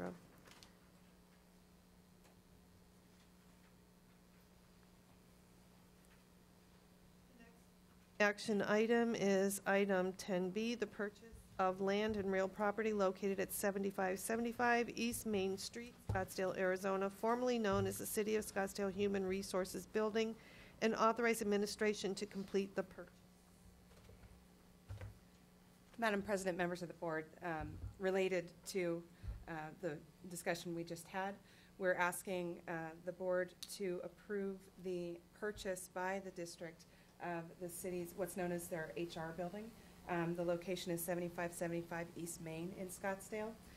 Again, along the lines of those questions that you had about whether we are required to go through with that, we had the language drawn pretty broadly so that if for any reason we decide that it's not feasible for the district to make the purchase, then we can do that within a certain time frame from the time that it's executed by both the district and the city. So that will start the clock running for when we have to decide whether we're going to purchase the building. Any questions? Kirby. So we've been discussing this for several months, and we're kind of skimming over it, but the public should know that we have had many, many discussions. We actually have had many discussions about this particular topic.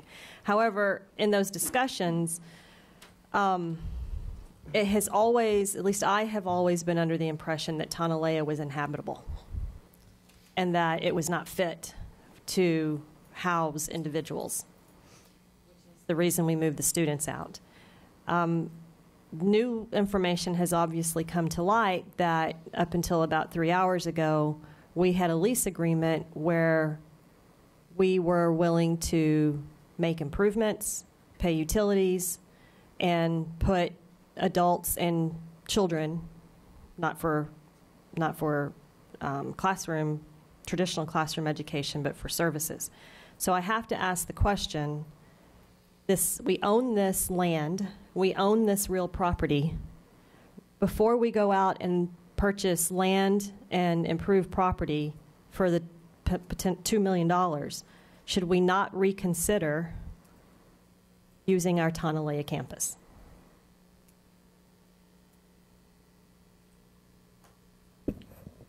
Madam President, Board Member Kirby, we can reconsider all of those things. First of all, the lease that was talked about was only for the media center. That was a standalone building that had its standalone air conditioning unit and a restroom facility in it, not the other part of the campus. It was just for the media center because that was the only place that was truly could be isolated and was standalone.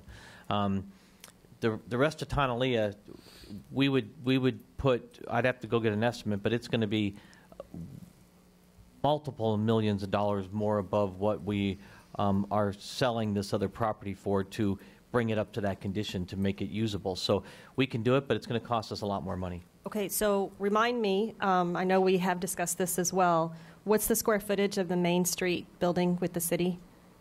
Just under 14,000 square feet. And what's the square footage of the media center? I think it's roughly around 4,100 square feet.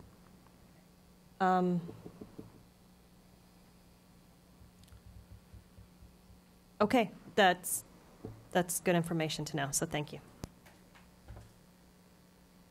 Okay, if there's no more discussion, I would like to make a motion that the governing board approve the purchase of land and real property located at 7575 East Main Street, Scottsdale, Arizona, 85251, formerly known as the City of Scottsdale Human Resources Building, and authorize administration to complete the purchase. Second. We have a motion and a second. All those in favor, please indicate by saying aye. Aye. Aye. Motion passes 5-0. The third action item tonight is item 10C, approval of district goals. Oh, thank you very much, by the way, both of you. Approval of district goals 2014-17, measures and baselines. Thank you, Madam President, members of the board. As with a lot of things that we've been working on this evening that are finally coming to fruition, you have in front of you the final, what we believe is to be the final measures and baselines sheet that you've been working on. We've added some additional questions based on the last study session that we've had. And then once this is approved, we will go ahead and make a couple corrections, like comments will actually become the benchmarks that we will be looking at in order to set up our dashboards and things for working our plan to attain these goals. So if there's any other questions or any other additions, but I believe this is the final document that was agreed upon with our last session. Mrs. Perleberg. What we received in board book, and I'm not sure if it has changed, under the oh, I'm sorry. All right, I'm sorry. Got it. Never mind. Never mind. Never mind. Thank you.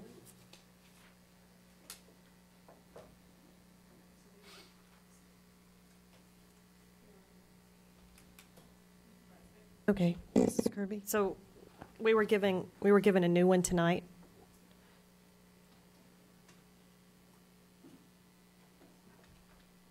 Had it, and I haven't reviewed it.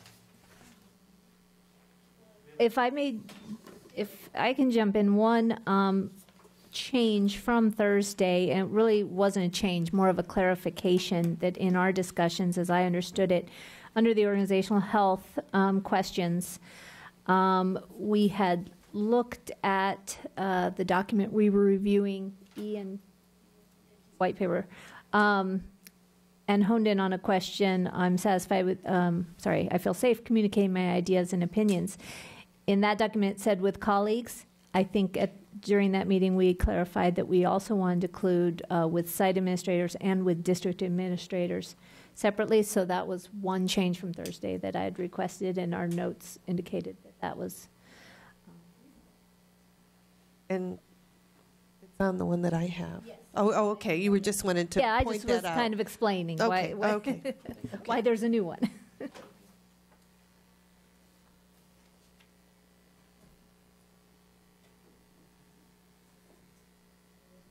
Kirby.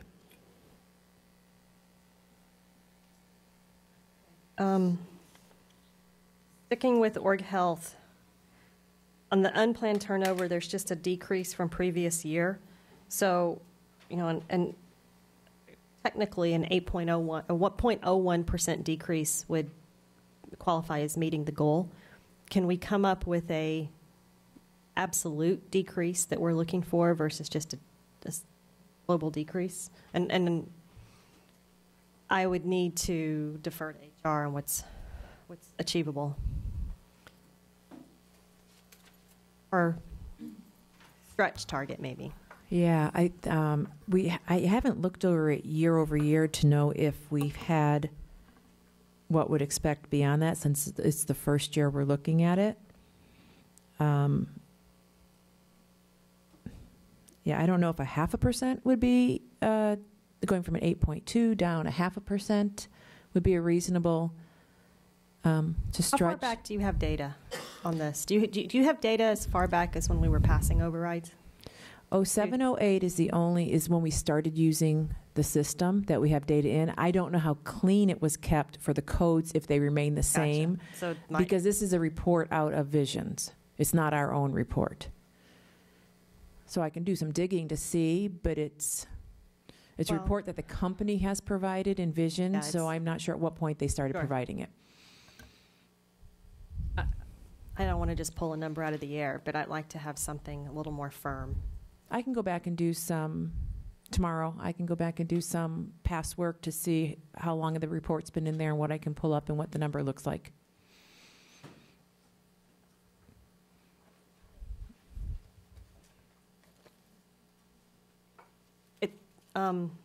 While I have the mic, I don't want to necessarily hold this up, but I would like for two things to be added as a formal document along with this to the performance contract. And the first is, and we discussed this at our last work study, the weights behind each of these items and how they translate, how our input as 5 individual board members and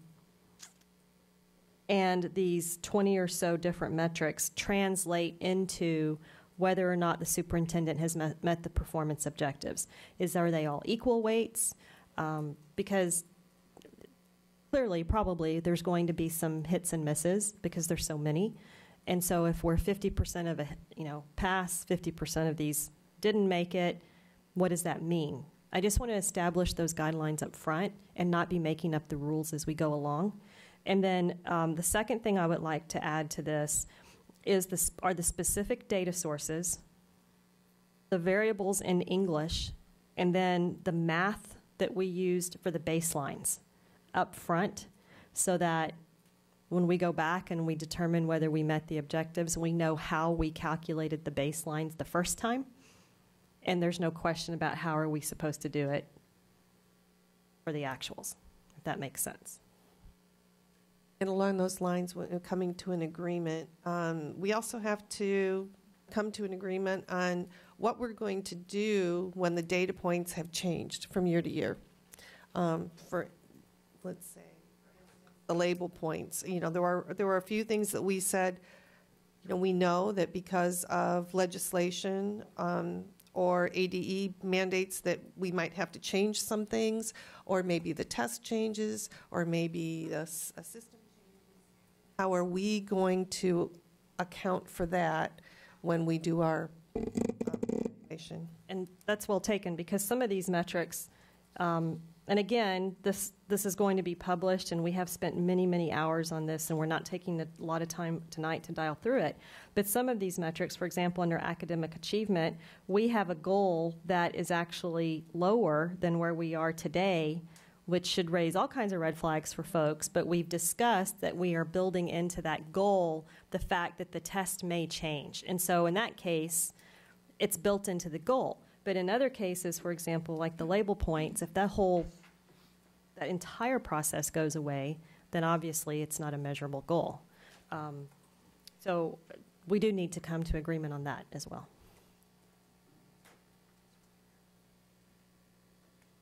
So at this point in time, Mrs. Perleberg, go ahead. No. Just a picky point, comparing what we did receive prior to the meeting on Board Book. Under external communication, the 3 new survey questions, we had, I believe in the meeting, changed to 80. And in our Board Book packet, it did say 80 and was highlighted as a change, but yet it is 65 in the new one we received tonight. Wasn't it? Didn't we get an email about? Oh, I'm sorry. Yeah, Christine Harrington, So as she went over the data, had sent an email about the data that was presented at the work study represented just K-5. Oh, okay. And when she went back and took a look at the 912, well, then the average changed to around 59%. That's right. So the I'm 65 sorry. was based on what that data was with K-12. Okay, so it has changed. Yeah. I'm sorry. Thank you. Which is somewhat what perpetuated my question, to put what is the math behind the benchmark so we know what to use next time.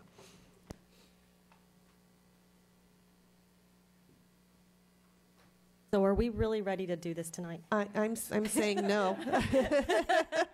I'm saying no. We're close. I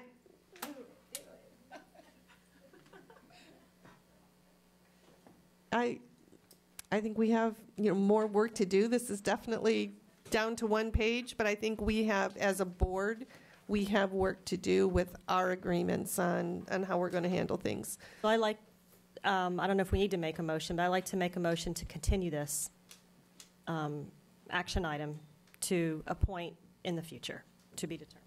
We can just table the item.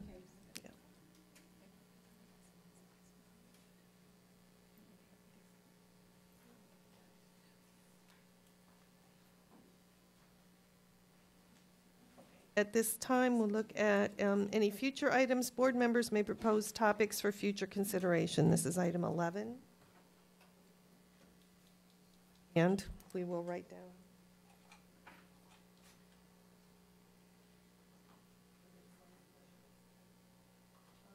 Upcoming meetings. We have a meeting actually on, oh, I'm sorry, your light is on. I'm sorry. So I would like to tee up several items for future discussion. The first is, it caught my attention in the governor's press release or State of the State, where he challenged, I know what it was the Arizona Commerce. He challenged business leaders to submit thoughts and ideas of over-regulation that could be eliminated to drive efficiencies at the state level. Which kind of got me thinking. And then I got a call from a SPC member who we were batting this around, and we thought, wow, wouldn't that be good for education too? So what I'd like to discuss as a board is the possibility of working with administration. Are there any items that we could send with our SPC legislative liaisons to the Capitol where we as an industry are being regulated by the state and it really isn't impacting what's happening in the classroom, and submit those back, similar to the business industry, and submit those back, and so discuss it at the board level, but then allow SPC to run with it. I would add it to our ASBA requests, because coming from the entire statewide education community would have that much more impact. So that's one. And then the second one is we have on our future work study policy reviews, section B. I think we should possibly prioritize a complete procurement policy review, including all of our rental and lease agreements and the process and what our policies really state, so that we are all aware.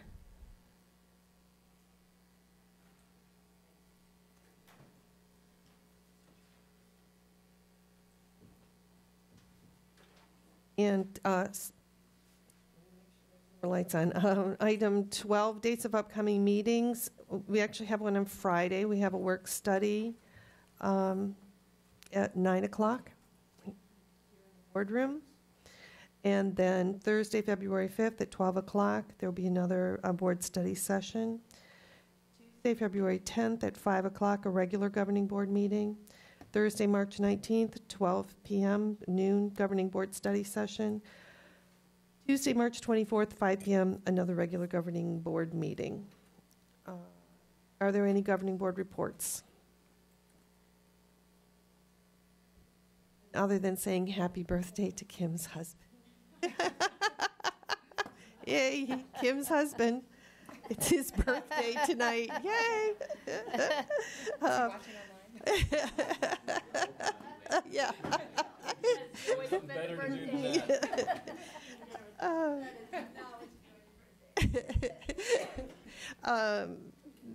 So I'd like to make a motion to adjourn. Second. All in favor, please indicate by saying aye. Aye. Aye. It passes 5-0. Thank you, everyone.